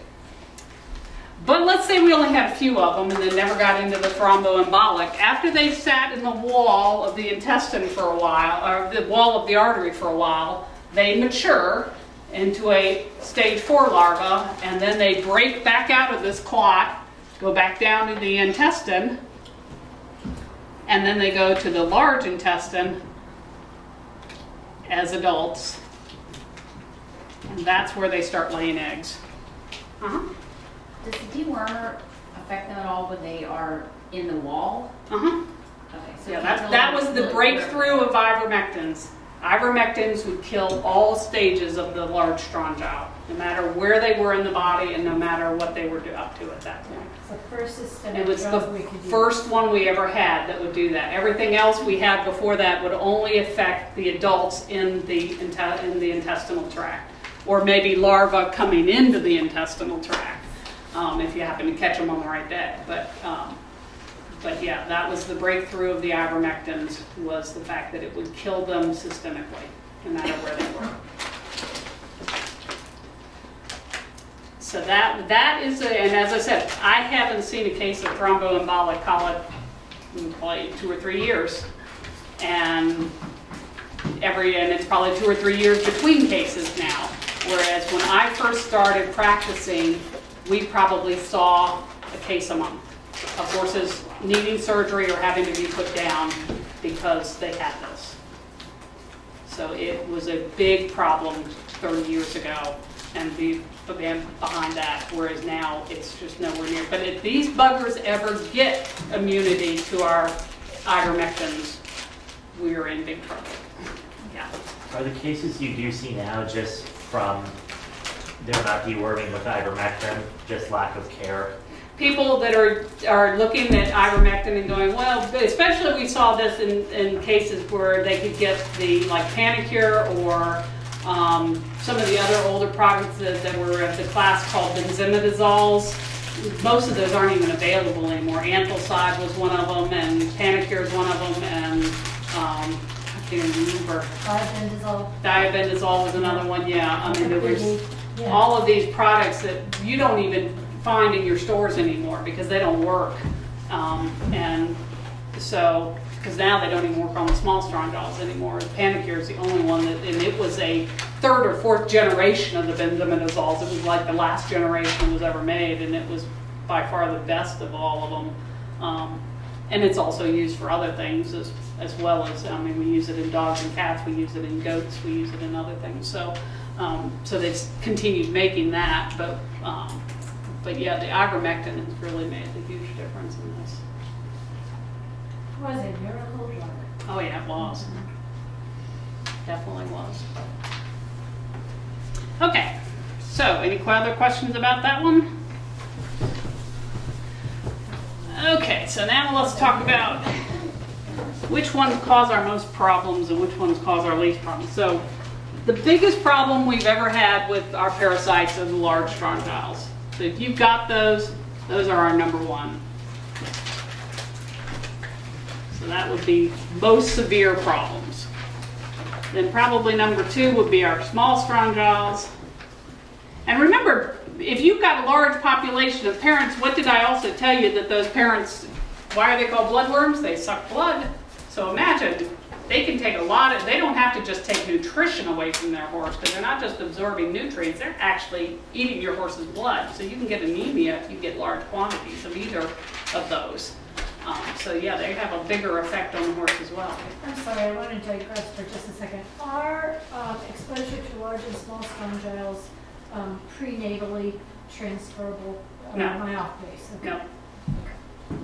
No, that's, you're probably thinking of the strongyloides, which... Yes, sorry. Yeah, the stomach worm, yeah. So, and those, they're actually not prenatal, they're actually in the milk, mare's milk is where they're coming from. They migrate down, the larvae migrate down and get into the mammary gland and come into the milk, and then are transferred into the foal within a couple days of being born. So, but that one you all don't have to know about. That's not even on the HA level. So, so our large strongyles are probably our most severe. Small strongyles are probably your second most severe. Third would be ascarids, and it's pretty close to small strongyles as far as, those are pretty darn close. Those, and basically those three are all right up at the top. Those are your big three as far as causing problems to your horses. Then the rest of them are more kind of down in a second category, with pinworms being at the bottom, causing the least problems. So I put them down by themselves, and then say your 4 and 5 are about the same of your bots and your tapeworms. So by far your most extreme problems here, middle problems there, by far your least extreme problems there. Could you list the kinds of dewormers that treat those best near them? Okay, so on our strongyles and ascarids, we're going to be using our ivermectins and moxidectin. Systemic drugs. Yeah, because we can get multiple age ranges of our parasites systemically, doesn't matter where they are in the body, and very effective. When they first came out, they were almost 100% effective. Now we're starting to lose some of the effectiveness against our small strongyles, yeah? What's the difference between ivermectin and moxidectin? They're both in the same class of drugs called avermectins, but ivermectin they're just slightly different types of drug. And the key with them is, yeah, let's go over that right now. Ivermectin you deworm somewhere about every 8 weeks. And the reason you do that one is because of the small strong jaw, but also ivermectins are absorbed systemically into the horse's body and stored there and released slowly over time so that you get a continual kill over that 8-week time. It won't be as effective as the original level, but it will continue to kill off some of the parasites that are coming in as larvae for up to 8 weeks. Moxidectin is absorbed into the systemic circulate. Well, it's not. It's actually where it's stored is in the fat, and that's why it's important that horses have fat on them if you're going to use these drugs, is because they're absorbed into the fat and then it's slowly released back out of the fat into the system. So moxidectin lasts 12 weeks, so we can actually get away with going as long as 12 weeks after a dose of moxidectin, whereas ivermectin we have to come back after 8 weeks, because the moxidectin takes longer to come back out of the fat than the ivermectin does. And a little known thing about moxidectin is it also helps to kill ticks. It's not ever labeled for that in the United States. It is labeled for that in South America. But they couldn't get the labeling here because the FDA wanted too much testing and they just weren't going to put out the money for it, so they never labeled it. But it does help, so I always give my horses a dose of moxidectin in the spring and fall, even if I don't think they have parasites, because I can help keep my ticks off my horses by doing so. But you never want to give moxidectin, especially to a debilitated, skinny, or really young horse, because the toxic range on moxidectin is very close to the treatment range. So if I had to give, the treatment range was this number, let's just pick a number, let's say 100 milligrams per cubic centimeter of body tissue. And that is the treatment range. The toxic range might be 150 milligrams per cubic centimeter. And that is toxic. So you can see if I misguess how much my horse weighs and say that horse weighs 500 pounds when he actually only weighs 400 pounds, I could be into the toxic range. So it's really important using, especially moxidectin, that you take your horse or get them weighed every once in a while if you go someplace where they have a way of weighing it. So you have some idea what your horse weighs when you're using moxidectin, because you want to be more careful with it because of this problem. Whereas ivermectin, I could give a 1,000-pound horse 2,000 pounds worth of ivermectin, it will have absolutely no effect on the horse. If I did that with moxidectin, I'll have a horse having a toxic reaction to it. It's the only one wormer, and that's what, when it first came out on the market, people were so used to just shoving a tube of whatever into their horse, no matter what their horse weighed, that they did that with the moxidectin. One tube of moxidectin treats 1,250 pounds a horse. Well, a lot of horses are only 900 pounds. So you can see there are a lot of horses that were into that toxic range, so we saw a lot of reactions to it, and people went, this dewormer's horrible, it's toxic, it's going to cause neurologic problems in your horse, don't ever use it, it's horrible. And it's like, no, it's a really good dewormer. You were using it improperly by overdosing it, or giving it to a horse that was so thin, or a foal that was too young, and they didn't have enough fat stores to absorb the product into, so it stayed in the bloodstream in higher levels, and therefore it ended up toxic. Yeah, you hear that in the anti-quack. Only 900 pounds. And then there's the other side of that. Now that we have all these warm bloods, there's an awful lot of them that are 1,400-pound horses or 1,500-pound horses, and you're going to not get them cleaned out by giving them a tube of some of the products that only do 1,000 pounds. So it's really important to pay attention to what you're doing. Okay, and then the bots, there again you're into your ivermectin, moxidectin.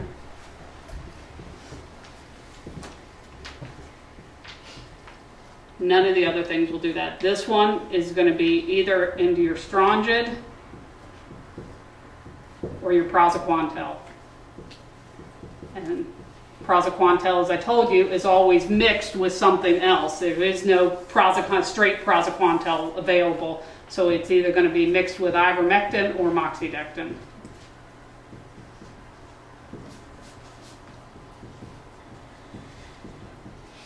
And then your pinworms, just about anything will kill them. But you might have to use it rectal or anally, as well as giving them a dose through the mouth. Pinworms are easy to kill. They're very sensitive to all of them. So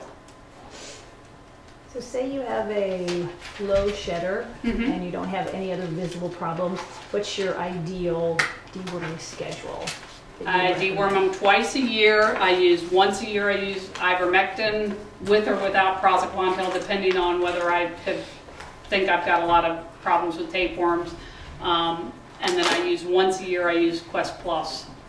Which is the moxidectin. And I usually do that in the spring because that way I can get my ticks as well. And then I'll use the ivermectin with the praziquantel. I usually use the praziquantel twice a year because I usually, my own horses, I do it once in the spring because I use the Quest Plus, and that way I get the ticks cleaned out for my horses as well. And then I use the ivermectin after the first freeze with the praziquantel in the form of Equimax or Zymectrin Gold. I like Equimax better than Zymectrin Gold just because there's an occasional horse that'll have an allergic reaction to some of the carrier agents in Zymectrin Gold, and I'll get some mouth swelling. Okay. So you personally end up not using the moxidectin, or you do? No, you do the. I do that in the spring. So I'll do in the spring. I'll do the moxidectin. Well, I use Quest Plus, which is moxidectin plus. So I use Quest Plus in the spring. And then in the summer, I do a fecal. And then in the fall, after the first freeze, or depending on, I mean, sometimes I'll just do a Quest, plain Quest in the middle of the fall, just for my ticks again, because we get the tick problems in the fall. And then after the first freeze,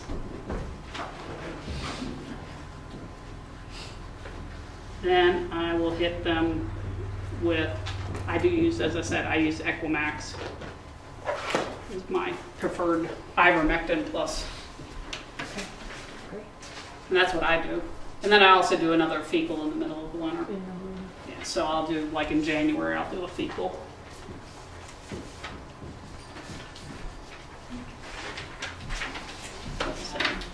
Don't erase it, we're all taking So Paula, you said if I think my horses have a tapeworm problem, since we can't see them on fecal, what are your like, I'm gonna worm you for tapes? Well, I mean, we know just this area is a prone area. Right. The more grass your horse is out on, the more likely they are to have them. If you've got your horses pretty much on a gravel paddock, you don't have a more batted mites, so you don't have to worry about it. So it's a lot to do with, is your horse out on a pasture on a regular basis, or are they in a dry lot? If they're in a dry lot, you don't have to worry about them, right? Because they're not going to be picking them up because they don't have the batted mites. But if they're on grass. But if they're on grass, then yeah. Mid-Atlantic. Yeah. Yeah. Florida, not so much. West, not so much. UHAs, you have to think about different geographical areas. Anybody else need? Anything else y'all want to know about parasites?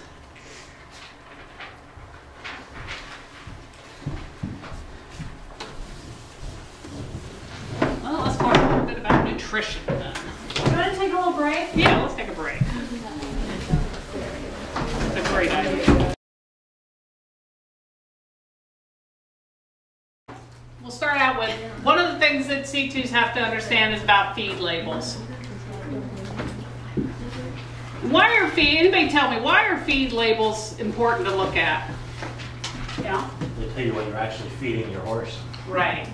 They're telling you what's in that bag so that you can figure out whether that is going to be a good choice for your horse or a poor choice for your horse, depending on what your horse does for a living, depending on the age of your horse, depending on the use of your horse.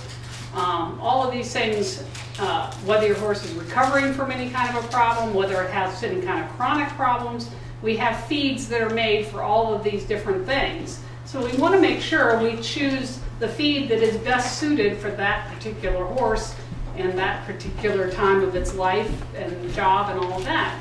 So we don't want to, because the thing is, the better quality the feed is, the more stuff is in that feed as far as quality-wise, the more expensive it is. So if you have a horse that, let's say, is just standing around the field and is just a pleasure horse that does trail rides on the weekend, he doesn't need to be fed the same way as a racehorse needs to be fed. And if you do feed him the way you feed a racehorse, he'll probably A, get too fat, and B, will probably cost you way too much money, which are both of those things not good. And he also may try and buck you off. So we want to feed correctly for that horse. So what kinds of things do we see on the feed label? What kinds of things are listed on the feed label? Yeah? Like fats and... Okay, so fats are on there. Fats. 3 big ones. Proteins. Usually it's not listed as carbohydrates. Lipids. That's fats. Okay. This is another thing that will be on the feed label instead of carbohydrates. Vitamins? Fiber. Oh, you said vitamins. No, fiber is the other one. These are our big three. And our carbohydrates are listed within the fiber. So we're looking for those. And do you all know, are these listed as maximums, minimums, or some of them max, some of them minimums? How are they listed? Anybody ever just look at a feed label? I have one for an example if you would like it. Sure, read it off to me. How's it listed? So how are his fats listed?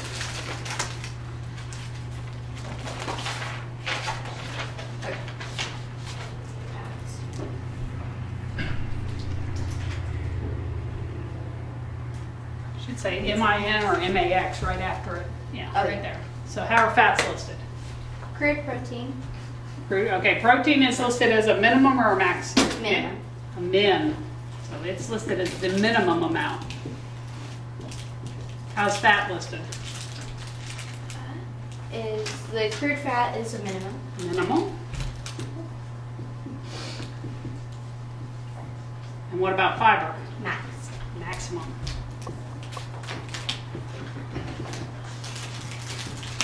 And there's a reason for that. Okay, protein is the most expensive thing that's in your grain. So you want to make sure there's enough protein for that given horse at that given age range. So you want to know that there's enough. And they're not going to put any more in there than is what it says. And that's why it's listed as a minimum. It will not have less than this percent, which is, depending on the age, might be 9, might be 12, might be 14. So it's going to say that it at least has this much in it. It might have a little more, but probably not. So it's always listed as a minimum. Fats are the same way. You want to know, fats again are more expensive. The things that make up fats are more expensive. So therefore they're not going to want to put in there more than they say they're putting in there, but they're going to tell you that it at least has 3% fat, 10% fat, 12% fat. So that you know that you're getting the amount that that particular horse is going to need. Fiber, on the other hand, is cheap. Because fiber is mostly made up of things like hay. Cheap. So they grind up hay and that sort of thing and put in there, and therefore they're going to tell you that there's not more than this because you don't want too much fiber in the horse's grain, because then you're going to be feeding tons and tons of it to get the right amount into the horse. Because each food on that label, it's also going to tell you the recommended, may not be on that particular label, but somewhere on the bag, it's going to tell you a recommended amount to feed your horse doing these different jobs or at these different age ranges. And if you don't feed that amount, let's say it says you should be feeding 4 pounds a day and you're only feeding 1 pound a day of it, you're not going to be getting the recommended amounts of these things and vitamins and minerals into your horse. Yeah? See, that's what happens with my pony, except for she gets a whole lot more like roughage than it's actually recommended, and she's doing perfectly fine. It's that if she gets too much grain, she gets really hot. Mm-hmm. and not so much with the roughage. Yeah, well, that's because our grains almost always have a lot more carbohydrates in them than the roughage do.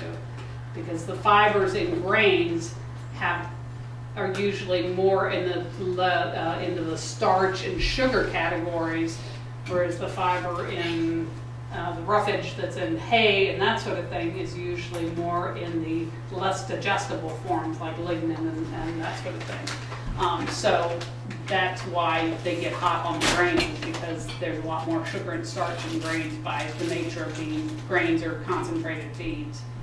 And that's why they get hot by it. But if the bag says you're supposed to feed 4 pounds and you're only feeding 1 pound, realize that's going to mess with the the amount of protein the horse is getting, the amount of fats the horse is getting, and also with the vitamins and minerals. Because most all of your grains now, unless you're just feeding plain grain, like plain oats or plain barley or plain, all your sweet feeds, your textured feeds, your pelleted feeds, they have added vitamins and minerals to all of that.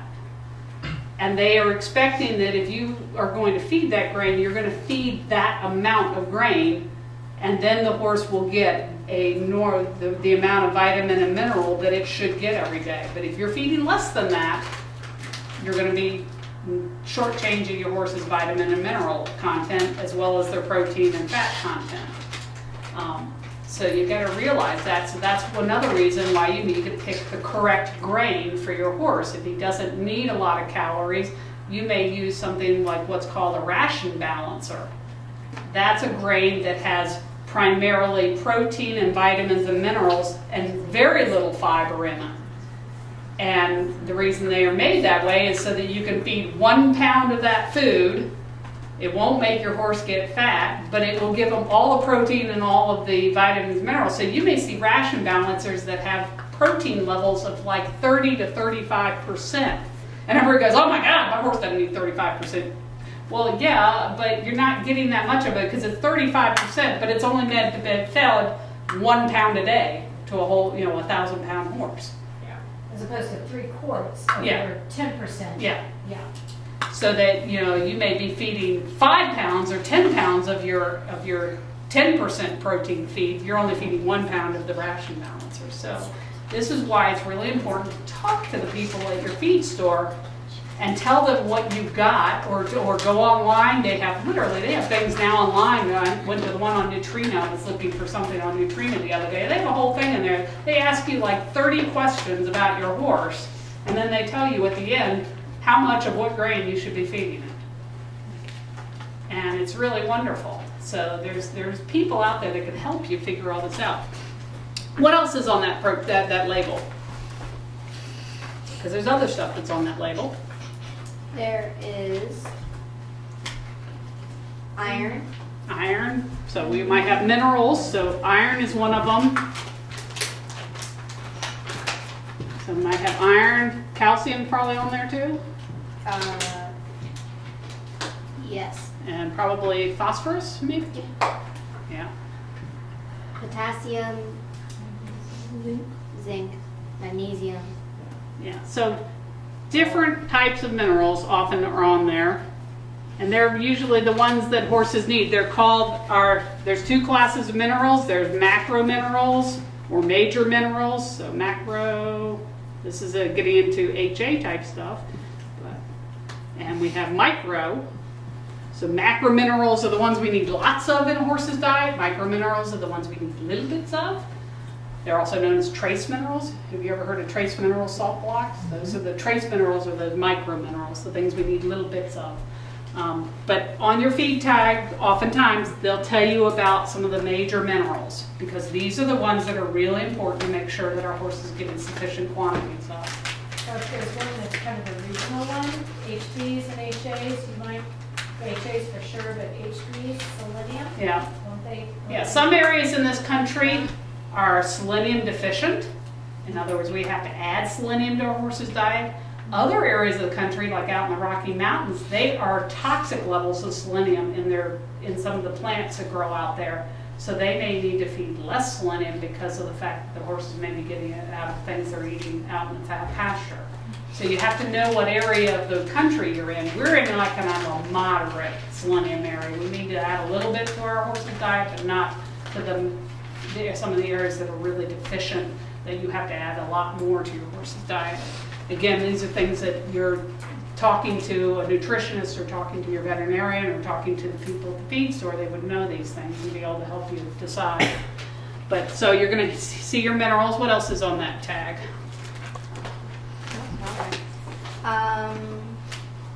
Biotin. Okay. Vitamins. Okay. Selenium. Yeah, selenium is, as I said, one of those minerals. Lysine. Okay, so then we have vitamins, might be listed on there. She just said biotin, and that's a B vitamin. And biotin, the reason they list that one, particular one, is because it's really important for hoof growth.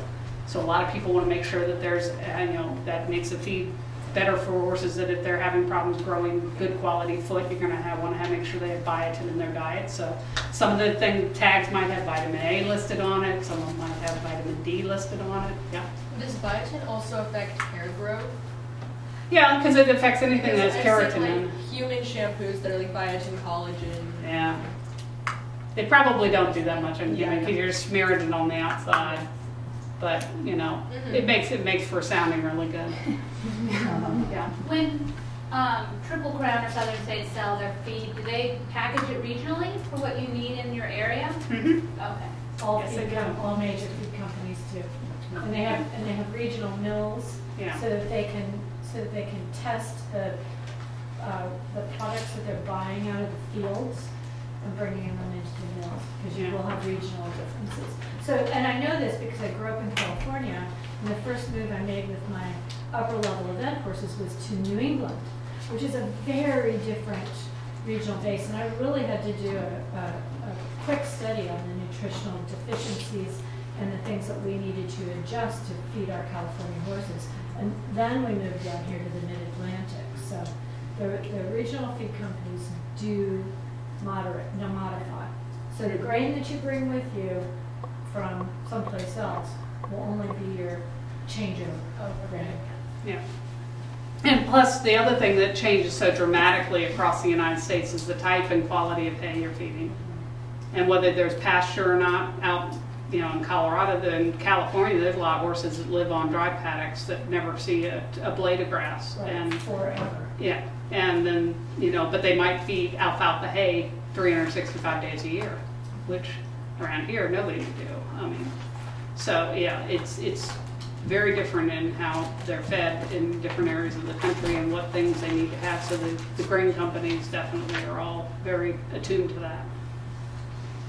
Okay, so what else is on that label? Go below all of the things at the top. So we've kind of gone through that. What else does it say there? What's been Alfalfa meal. Okay, so it's going to have ingredients. Monocalcium. So it's going to have a long list of the ingredients. And just like you might think, the first ingredient is what's in the most quantity in that food. The last ingredient is the least quantity in that food. So whatever that food is, whatever the first things that's on there, if it says alfalfa meal, that food is primarily alfalfa meal. And then they've added all this other stuff to it. So it gives you an idea of what's in it and then what the quantities of the things are that are in it. So that you can get an idea of, what kinds of ingredients have been added in a particular food. If your horse has a particular food allergy, which on occasion we do find horses that have allergies to one food or another, that way we can go through that ingredient list and find foods that don't have that particular thing. Because there are some horses that are sensitive to alfalfa, there's some horses that are sensitive to soybean meal, or, you find some weird stuff out there. So we try, when we have these horses that are constantly breaking out in hives or having respiratory problems or things like that that are indicative of allergies, we may do allergy testing on them, and part of the allergy testing will be a food panel, and then we can try and then adapt their diet. And that's why we need to know the ingredients of a food, because when you look at a pellet, it looks like a pellet. Or you look at a textured feed, like a sweet feed, you might be able to see the oats and the corn that is in there, but there's a whole lot of other stuff in there too that you can't tell what it is. And so you need to have a list of ingredients to tell you what's in that pellet or what's in that textured food. If it's a bag of just oats, you know it's oats. But anything else, you're going to have some idea of what makes up the rest of that food. And like that one, I saw in big letters there, it says no molasses. Some horses have molasses problems. If they have a horse that is a quarter horse that has the HYPP problem, the hyperkalemic periodic paralysis, it's a problem only found in one particular line of quarter horses or paints or Appaloosas that have that particular quarter horse line in them, and came from one stallion named Impressive who had a bad gene. And so these horses would have a severe muscle problem that would show up with exercise, and those horses had to be on a very low potassium diet. And molasses has high levels of potassium in it, so it's very important if you have a horse that carries the HYPP problem, you need to be on a low molasses diet, a low potassium diet. So it's important to know that. And that particular label says on there very clearly, no molasses. So very clearly tells us that you know, would alleviate that problem in that particular grain for horses that have that particular problem. So that's another thing that's important to know about is additives to the food. And the reason molasses is added to so many foods is for two reasons. One, if we're trying to bind the food together and keep down dust and make pellets out of it, and the other reason is to make horses want to eat it. So, yeah. So you said this one bad gene came from this one horse? Wouldn't it be smart to not breed any of those horses? Well, the problem was, it took them about 10 or 15 years of research to figure out who Impressive was and that he was the start of this. And once everybody knew that, but you got to realize he already had hundreds of offspring, maybe thousands of offspring by that point, and great offspring and great offspring by the time we identified it. So now it's, yes, a lot of people now would not buy a quarter horse if it carried that gene. They'll test them before they buy them and determine by a blood test whether they carry the HYPP gene or not. But it took a long time before that happened. But yeah.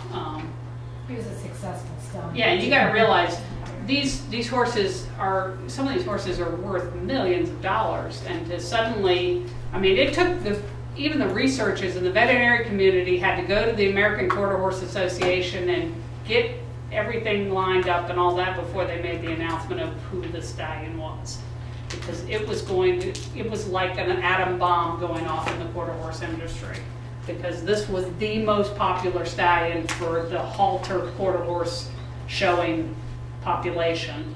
And it was a big deal, yeah. Who was it? A horse named Impressive.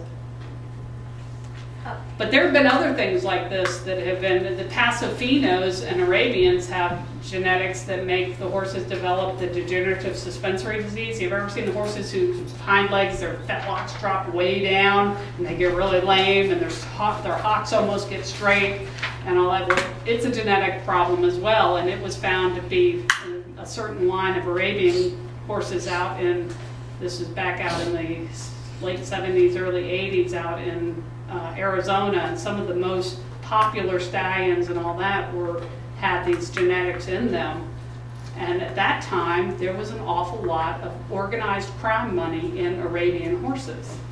And I know one of the researchers that determined which lines they were in, and they started getting death threats against them and their families. And the FBI basically looked at these veterinarians who were doing all this research and said, these are credible threats, you should take this seriously. And they literally took all the research and burned it. Wow. We never will know what horses, because they were afraid for their family and their own lives. And the FBI said, you should be afraid. These people will kill you. Because they were laundering organized crime money through these horses, and some of these horses were worth millions upon millions of dollars that they were going to out as being some of the horses that carried this. So, yeah. So, interesting stuff in veterinary medicine. So it gives us a list of ingredients, and it may also say on the tag, some of them are now saying the date of production. Not all of them do. Some of them it's not on the tag, it may be on the bag itself and all that, so you need to look out around. But that is important because all nutrients degrade with age. Any food gets less quality as it gets older and older. And so it's important to know when it was made so that you know you're not getting something that sat a year or two in a warehouse. And you should look at it when you get a bag. If it doesn't, especially if the bag doesn't look brand new, as far as the paper bag and all of that. But you should every once in a while glance at it and make sure your bags are really, you know, not sitting in warehouses for 6 or 8 months or 9 months or 10 months. I mean, it's important because you're paying good money for this stuff. I mean, it's not cheap. $30 for 50 pounds. I mean, that's almost $1 a pound. I mean, that's expensive stuff. And you know, if you're getting stuff that's been sitting around for a long time, it may not have the nutrients in it that you expect it to have. So date of production is good. And then the other thing, it will have somewhere in the bag, not usually on the label, but somewhere on the bag, it will give you a suggested feed regime. So it's going to tell you, let's say it might say if the horse is 1,000 pounds, or maybe it have 800 pounds, 1,000 pounds, 2,000 pounds, I don't know, you know, it'll have a whole range of age. And then it may say down here, it may say maintenance. That's a horse that does nothing but live. It might have pleasure riding. Those are your trail horses. And it might have light work, which would be probably most of your pony club ponies and things like that. And then it might have moderate work. That would be more of your event horses, show hunters, things that are out competing regularly or exercising, or dressage horses. Then would have your heavy work. Those would be your race horses, your heavy, high-level event horses, your high-level show jumpers, your high-level dressage horses that are really doing strenuous work every day. And then it'll say for that 800 pound, then maintenance, it might be 2 pounds, and then pleasure might be 2.5 or 2 1/4. Light work might be 2.5. Heavy, moderate work might be 3. Heavy might be 5. And it'll go on down and tell you. And that's what they're recommending. That, along with the proper amount of forage, should be enough for that horse. And it'll tell you also whether this is including forage, and it'll usually say suggested feeding regime with grass hay or with pasture or with, and you just need to read these and kind of get an idea of, are you feeding what they're suggesting you're feeding? It's not to say you have to feed that, and if you go, oh my God, my horse is supposed to be eating 5 pounds a day and he's eating 1, and if I feed him any more than that he gets fat, then that's telling me that bag of food is probably not made for your horse. So if you're not feeding what they're suggesting, you probably have the wrong food. And you need to rethink the food. So that's the other thing that's not often on the labels. It used to be on the labels, but then everything gets so tiny print that you can't read it. So now they usually plot it right on the bag of food, because then they can put it nice and big so you can read it easily. Yeah. So if you're feeding a horse, like Lauren is feeding hers, she wants to feed him grain, but she doesn't want to feed him too much, and then you decide to do a balancer. How do you know how much the balancer, I mean the balancer's up a half a pound twice a day. How much grain do you, how do you The key with grains is you really want to stick with, you want to find the one grain that's the right grain So for if you're the doing the horse. balancer, you should only do the balancer, right? Balancers are recommended to be fed only for horses who are on forage. In other words, the ones that we always maintain on grass or hay, the dry lot ponies that weren't getting a lot of nutrition any other way. So you're really not supposed to feed much grain with balancer. Yeah. So if you're feeding a balancer, that's really all you want to be feeding.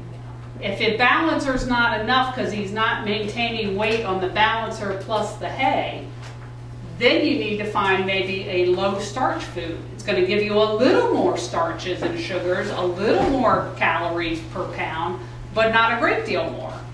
And then if that's not working, then you may go up to a moderate calorie food. And that would be something more along the line of maybe a sweet feed or some of the low lower end sweet feeds as far as calorie content, or maybe like a strategy pellet or some Neutrinas, one that they, what's the one, Fibergize, that has a lot of fiber in it for nutrition, which will help keep weight on, but not a lot of super juiced up calories, so not a lot of sugar and starch.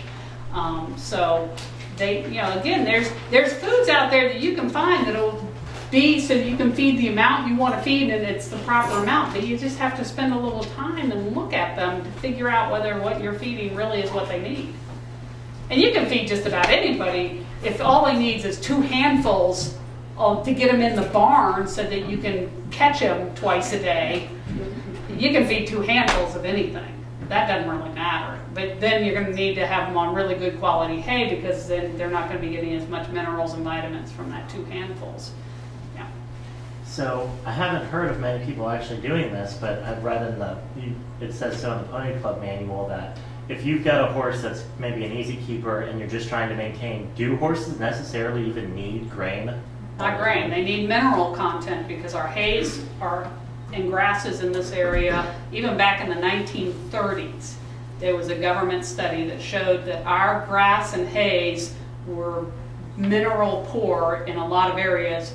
And since then, we put fertilizer on these areas, some of it, but we haven't fertilized with any of our trace minerals. When we fertilize with nitrogen, potash, which is potassium, and phosphorus, and maybe some calcium, but we rarely ever put zinc on our field or copper on our field. Or so if you're grazing on grazing land that has been grazed on for the last 50 years, or getting hay off of hay fields that have been hayed for the last 50 years, you probably have a problem in some of these trace minerals being in low levels. So you're going to need to have that horse on a mineral supplement. Sometimes you can get away with the self-feeding mineral supplements, like the Purina has one they call a 12-12 block. It's a molasses-like block that has, and 12-12 stands for calcium and phosphorus, which are our 2 most major minerals horses have to have. And then the horses can chew on them as they choose. And you know, for a horse that's completely out to pasture and all that, that may be enough. But if you're, you know, working the horse and all that, you may need to have them on something even a little more than that. But you can buy mineral supplements. I mean, Southern States has one called Equimin. You can just put it out there as a free choice thing, and if you have an area that's, you know, out of the weather, you can put it out as a free choice type mineral, or you can put it in again in a handful of grain once a day just to make sure they're getting what they need. Yeah. So then the easy keeper, you know, pony that has to be on dry lot, that, you know, is at high risk for founder or laminitis, and it gets fat seemingly breathing air. Mm-hmm. What's the best practice for making sure that it gets? I mean, would it just that would be the ration balancer, okay, so because you're gonna be getting protein into him, because he's still going to need protein, right. And a lot of the hays that these horses are fed, because they're such easy keepers, we aren't giving them the best quality hay, so the hay only may be 6 to 8% protein, which is not high enough even for a maintenance horse. So a ration balancer in a very small amounts would be the way to go. Instead of the handful of feed. Right. Okay. Particularly as your ponies age, because then the digestive system gets less efficient. And exactly. So then the rougher the feeds are, the less they get out of it anyway. So the balancers have really come onto the market as a savior for some of these horses that are really suffering from nutritional deficiencies because of the way we've had to keep them. Yeah. So another thing to keep in mind, a lot of the good feed companies, we have a lot of really good choices around here. Most of these companies have really good nutritionists on staff. And I routinely have the nutritionist come out, and we'll go through each horse and make sure that we're doing each horse and feeding what, you know, she feels is the best, and, you know, talk about what their workloads are and how it's changed, you know, as they get older. And so every horse has kind of their individual plan. Yeah, and they'll do this for nothing. Yeah, they're happy to sell their feed. Yeah, yeah, because they're going to recommend you one of their feeds, so therefore they're getting their out of it. So that's basically what you're going to find in your feed label, and why it's important to know these things. And that's what you're going to be looking for. And you need to look for these things and read about these feeds, and Don't just dump it out and throw the bag away and never look at it, which I know we all do. I've done it too. I mean, yeah, C2s, underline the major pieces there and make sure that you can just offer that information for your testing preparation. Yeah. So, that's the kind of stuff you're looking for when the information they're looking for. And that's important all the way up to the HB and the HA level. The HA level, you're going to take your farm plan and you're going to have your 10 horses there, because you have to do a farm plan with 10 horses, and you're going to have to say, I'm feeding this feed in these amounts to these horses, and this is appropriate for these horses, and we're going to judge you on whether it's appropriate. So if you have a group of weanlings and you've got a 9% crummy sweet feed, your low-grade sweet feed, and you're feeding it to weanlings, we're going to call you on it and go, weanlings should be eating a 16% quality type product. Protein needs to be much higher on your weanlings. Vitamins and minerals much higher on your weanlings than that product is. So that's what the HA is going to have to be able to do, is take all of that feed knowledge and then be able to put it into their farm plan and make these decisions on, and so often, you'll have some event horses in your barn, and you'll have some trail or maybe some lesson horses in your barn, and what you're feeding your lesson horse may not be the same thing you're feeding your prelim level event horse. And so you're going to need to be able to justify why you're feeding the prelim event horse what you're feeding him, and why you're feeding the trail horse what you're feeding him, and why you're feeding the retiree what you're feeding it. So that's the HA level, is taking all that information and assimilating it into this group of horses that your barn plan is about. And the HB is kind of in the middle. You're going to take your own horse and tell us why you're feeding it, what you're feeding it, based on these feed labels and what these feed labels mean. So that's kind of the progression there. I was looking for HB to see. It is not on the test sheet. You relate the feeding principles to their effect on the mount's digestive system and overall health. 6 classes of nutrients and examples of hay, grain, bedding, and for suitability and safety in your area. What I was looking for was whether they had to, I've just lost it now. I'm sorry. Well, what we do there is you'll pick out a sample of grain, and we might say when you pick out that sample of grain, you're going, well, it's a sweet feed, and we're kind of like, well, what kinds of levels of fat would you see in those sweet feeds? And of course, you should know that in a sweet feed, it could be very variable. It might be as low as 3% if it was a sweet feed that's being more made for the pleasure and maintenance type horse, or if it's a super potent sweet feed for your weanling, brood mares and weanlings, the fat percent might be up in the 10 to 12 range. And that could be very variable. So that's where you need to be taking those labels and start looking at different feeds. C2s are just going to have to know what is on the label and why those things are important. HBs are going to be able to have to know if I'm feeding different groups of horses. If I pick out a sample of food, that this could be variable on a sweet feed, whereas if I pick out a thing of oats or a thing of corn to talk about, that it's pretty standard. Corn has got a fair amount of fat in it. Oats doesn't have very much fat in it. And so you might not, I don't usually ask for exact numbers, but I ask for ranges. Corn has a lot more fat in it than oats do, just because, think about it. If you squeeze corn, what comes out of corn? Corn oil. That's fat. So therefore, there's a lot more fat. You squeeze an oat, you aren't going to get oat oil or very much of it. There may be a little bit in there, but there ain't much of it. The corn, you get a fair amount of fat out of it when you squeeze it. I got my thought back, sorry. The seasonal applications. Yeah. And the situational applications. The C2 is when developing fitness, maintaining fitness, taking a day off, roughing off. Okay, and also for HBs, the seasonal adjustments from high summer with a ton of grass if they're turned out to midwinter and the roughage pieces. Okay, I just that was the sort of context. The C2s you have to start knowing your rules of feeding. Things like feed little and often. Always make sure there's a fresh source of water available. I mean, you're basically C2 level, you're more having to tell us what those rules of feeding are. Never feed moldy food, all that. The HBs now have to take not only knowing that, but then tell us why that is important and how it would be implicated into a real life situation. Like when you open a bale of hay and you should be looking for signs of mold. You should be looking for signs of, dead animals or whatever. It's very important. Or when you're dumping grain, what does moldy grain look like versus good grain, and what does it smell like? So these are the kinds of things where you're going from the C2 level, where you're just having to name these rules of feeding, and HBs name them, describe them, and know why they're important and why we have that as a rule of feeding.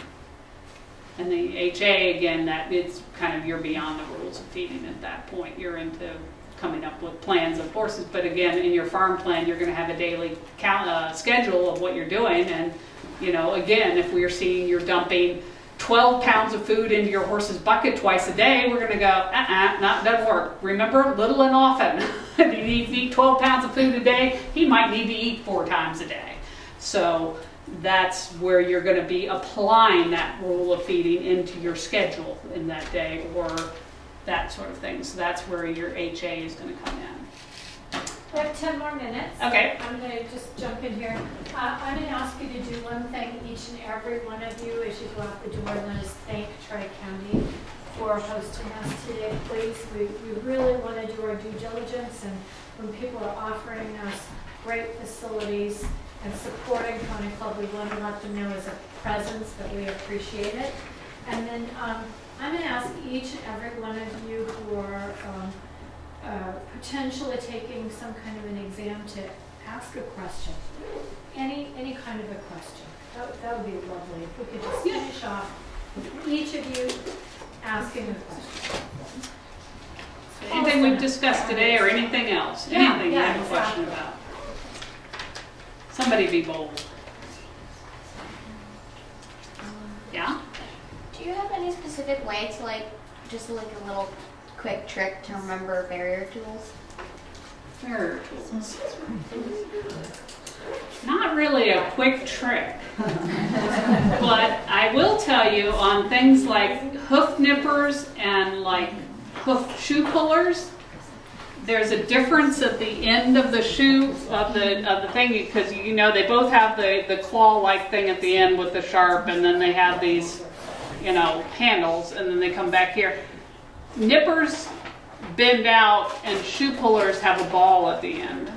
And that's so that the farrier can, because think about it, when they're in his little container, the ends are stuck up in there, and you'd have to pull out every one if they all had the same end on them, but the ends are sticking out, so he can tell by the fact that if it's a ball on it, it's a shoe puller, and if has a little kind of J curve, it's a nipper.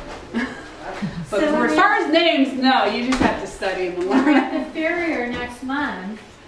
Yeah. Put that to the test. Yeah. Good one, Paula. So back to the deworming. What are some general farm management practices that you recommend to people, especially if they have a smaller land area, to just help with that? What kind of manure management, that sort of thing? I mean, definitely, if you're filling a manure spreader, don't spread it on your fields. Because unless you're leaving it in there for 6 months or something, it's never going to compost enough to kill the worms off, eggs off. So there's actually programs through the state, and I don't know if they're still active, but they were for quite a while, and they may still be active, where they will help pay for you to build manure pit or manure. And these are covered bunkers that have concrete on 4 sides, bottom and 3 sides. And so that you can then stagger and fill one up and let it sit for a few months, and then fill the next one up and let it start sitting, and fill the third one, and then while the third one's being filled, you clean the first one out and start spreading it. And they were actually paying 60% of the cost of these things. So it's always good to talk to your extension agent and find out if those kinds of programs were still, because they started it as trying to protect the Chesapeake watershed. And so there was grant money for that. And certainly in small paddock areas, you need to pick up your manure. I mean, there's just no way around it. If the horses are contained in a very small area and your hay is always around where there's manure, you just need to pick it up and keep it cleaned out so that they are not constantly having to eat around the manure. Figuring out in your field when you spread your hay out, if you're feeding square bale hay and you're throwing it out every day, don't throw it in the same area where there's manure every day. Try and throw it out into the areas where there's not manure, so that at least they're not trying to eat around the manure again all the time. And then the other thing is trying to rotate your fields. Taking one big field and sectioning it off into smaller fields, even with just electric wire, to do the inner field, so that you can feed one area and then let that area sit while you have them graze on the next area, and then move them to the next area, and then by the time you get back to the first area, you can have harrowed that one area because the horses aren't out there, and then the sun will be on it and kill off the parasites. Or you can, even better, if you have enough land and you want to get into it, one of the best ways to manage it is to put another animal on there. So you put your horses here and your sheep over here, and then you move your horses here and you put your sheep there, and then you move your horses here and put your sheep there, and literally the horses and the sheep don't, or goats or whatever you're doing this with, they don't share parasites. So the horses can eat the sheep parasites, and it'll just kill the eggs as they go through the horse, and the sheep can eat the horse parasites, and the eggs get killed as they go through the horse, and it's great. I mean, but the only problem is then you have to either decide you want to eat your sheep or you just keep them forever or whatever. Go ahead. Do you have any tips or tricks with managing, just like really fenstering it? The biggest tip I always tell people, the first and foremost thing you have to learn to do is get your padding on tight. If your padding is wrapped on loosely, your bandage will never be tight. So I tell people, practice putting your whatever, whether it's pillow wraps, whether it's cotton, batting, whatever, learn to get that on there tight so that then your bandage can be tight. And that's the biggest trick I have for it, is if you start with loose padding, you'll never have the right tightness of bandage to begin with. And then practice with the stuff you're supposed to use at the testing. The night before your certification is not the night to start practicing. Yeah, and the other thing I will be honest with you is wash your flannels. If you're going to do flannels, wash them 1,000,000 times before you ever try and use them. Literally wash the devil out of them. 10, 15 washes before you ever try and use them. Because you've got to wash out some of that fabric sizing that they put on that fabric, so that then it will stretch a little bit, it will mold better, it will work better. And it also gets more sticky because of that fleeces up more on the inside, so that then it helps to hold itself. And so those are my two big tricks, but you got to learn to put on padding tight. If you can't get your padding tight, your bandage will never pass. Yeah. What are some usual signs that your horse can ingest a toxic plant? Well, it depends on the plant, really, but the most common things, the worst one is they drop dead. Yeah. They eat a yew bush, they eat oleander out in California. What are some of the other? Those are the two that always come into my mind first. Red maple. Red maple, they don't drop dead. They die within, red maple or red cherry. Red maple and red cherry will kill them in 24 hours. Yew and oleander will kill them in 10 minutes. So, it can be as severe as dropping dead. It can be as severe as dying within 24 to 48 hours, and could be like with red maple and red cherry, you're going to have respiratory distress and kidney failure. Then it's all the way down to, it may just be like white clover that causes them to drool all over the barn. So it can be the whole gamut of things. But, but I always tell people, because everybody always wants to come up with, well, it might cause diarrhea or it might cause heavy breathing. I'm like, go for the big one first. It might drop dead, because yew bush is so toxic, they'll still have the yew bush in their mouth chewing on it when they drop dead of a heart attack. It's that toxic. And oleander is about the same way. They literally can just literally be chewing it up and swallowing, chewing and chewing, and they'll just go boom on the floor dead. Yeah. What about if they eat enough buttercups?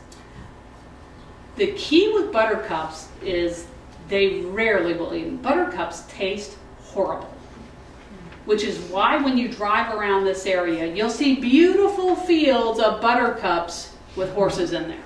Untouched. Untouched. Because horses will do just about anything to avoid eating buttercups because they taste awful.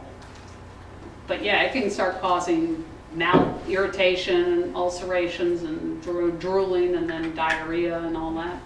But the real thing is, you just about have to shove it in the horse and shove it down its mouth, and it does not want to eat buttercups. So this is just administrative for the HB. When they go to their HB, because I don't test HB, the PIP sends a list of, what, 10 plants, is that right? Roughly? 10 to 12, depending on how many Those are the candidates plants there that you are. guys will be responsible for knowing.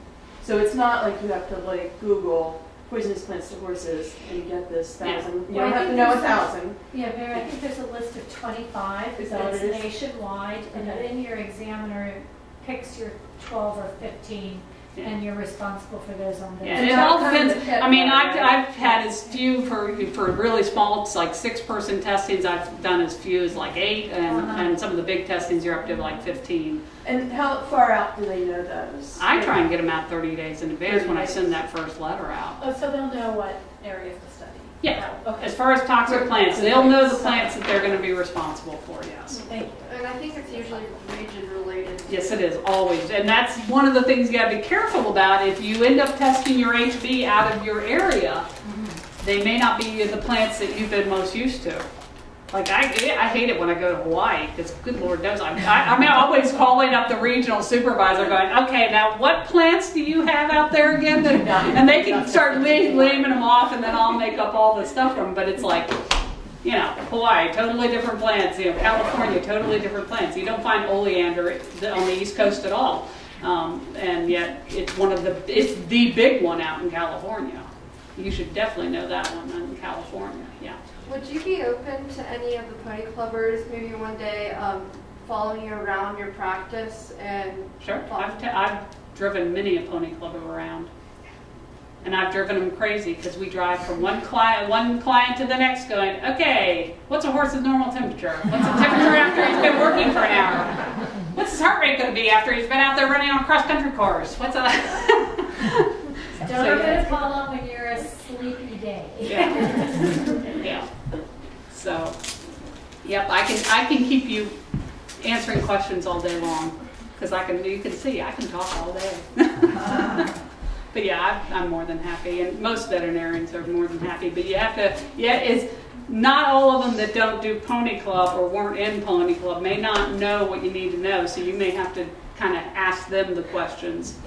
Those of us who went through pony club, because I was an HA, so I've been through it, all the stuff, and I know what you all kind of need to know. But then now that I'm an examiner, of course, I have to know what you need to know. But some veterinarians aren't going to know that, so you're going to have to kind of come with a list of questions. Yeah. Is rice bran a low starch food? Rice bran, low starch, high fat. Has some fiber in it because of the fact that it is the bran of the rice, but so it does have some fiber, but not a lot of starch, no, but very high fat, about 20% fat or more. So, any other questions? Well done, everyone. Thank you very much.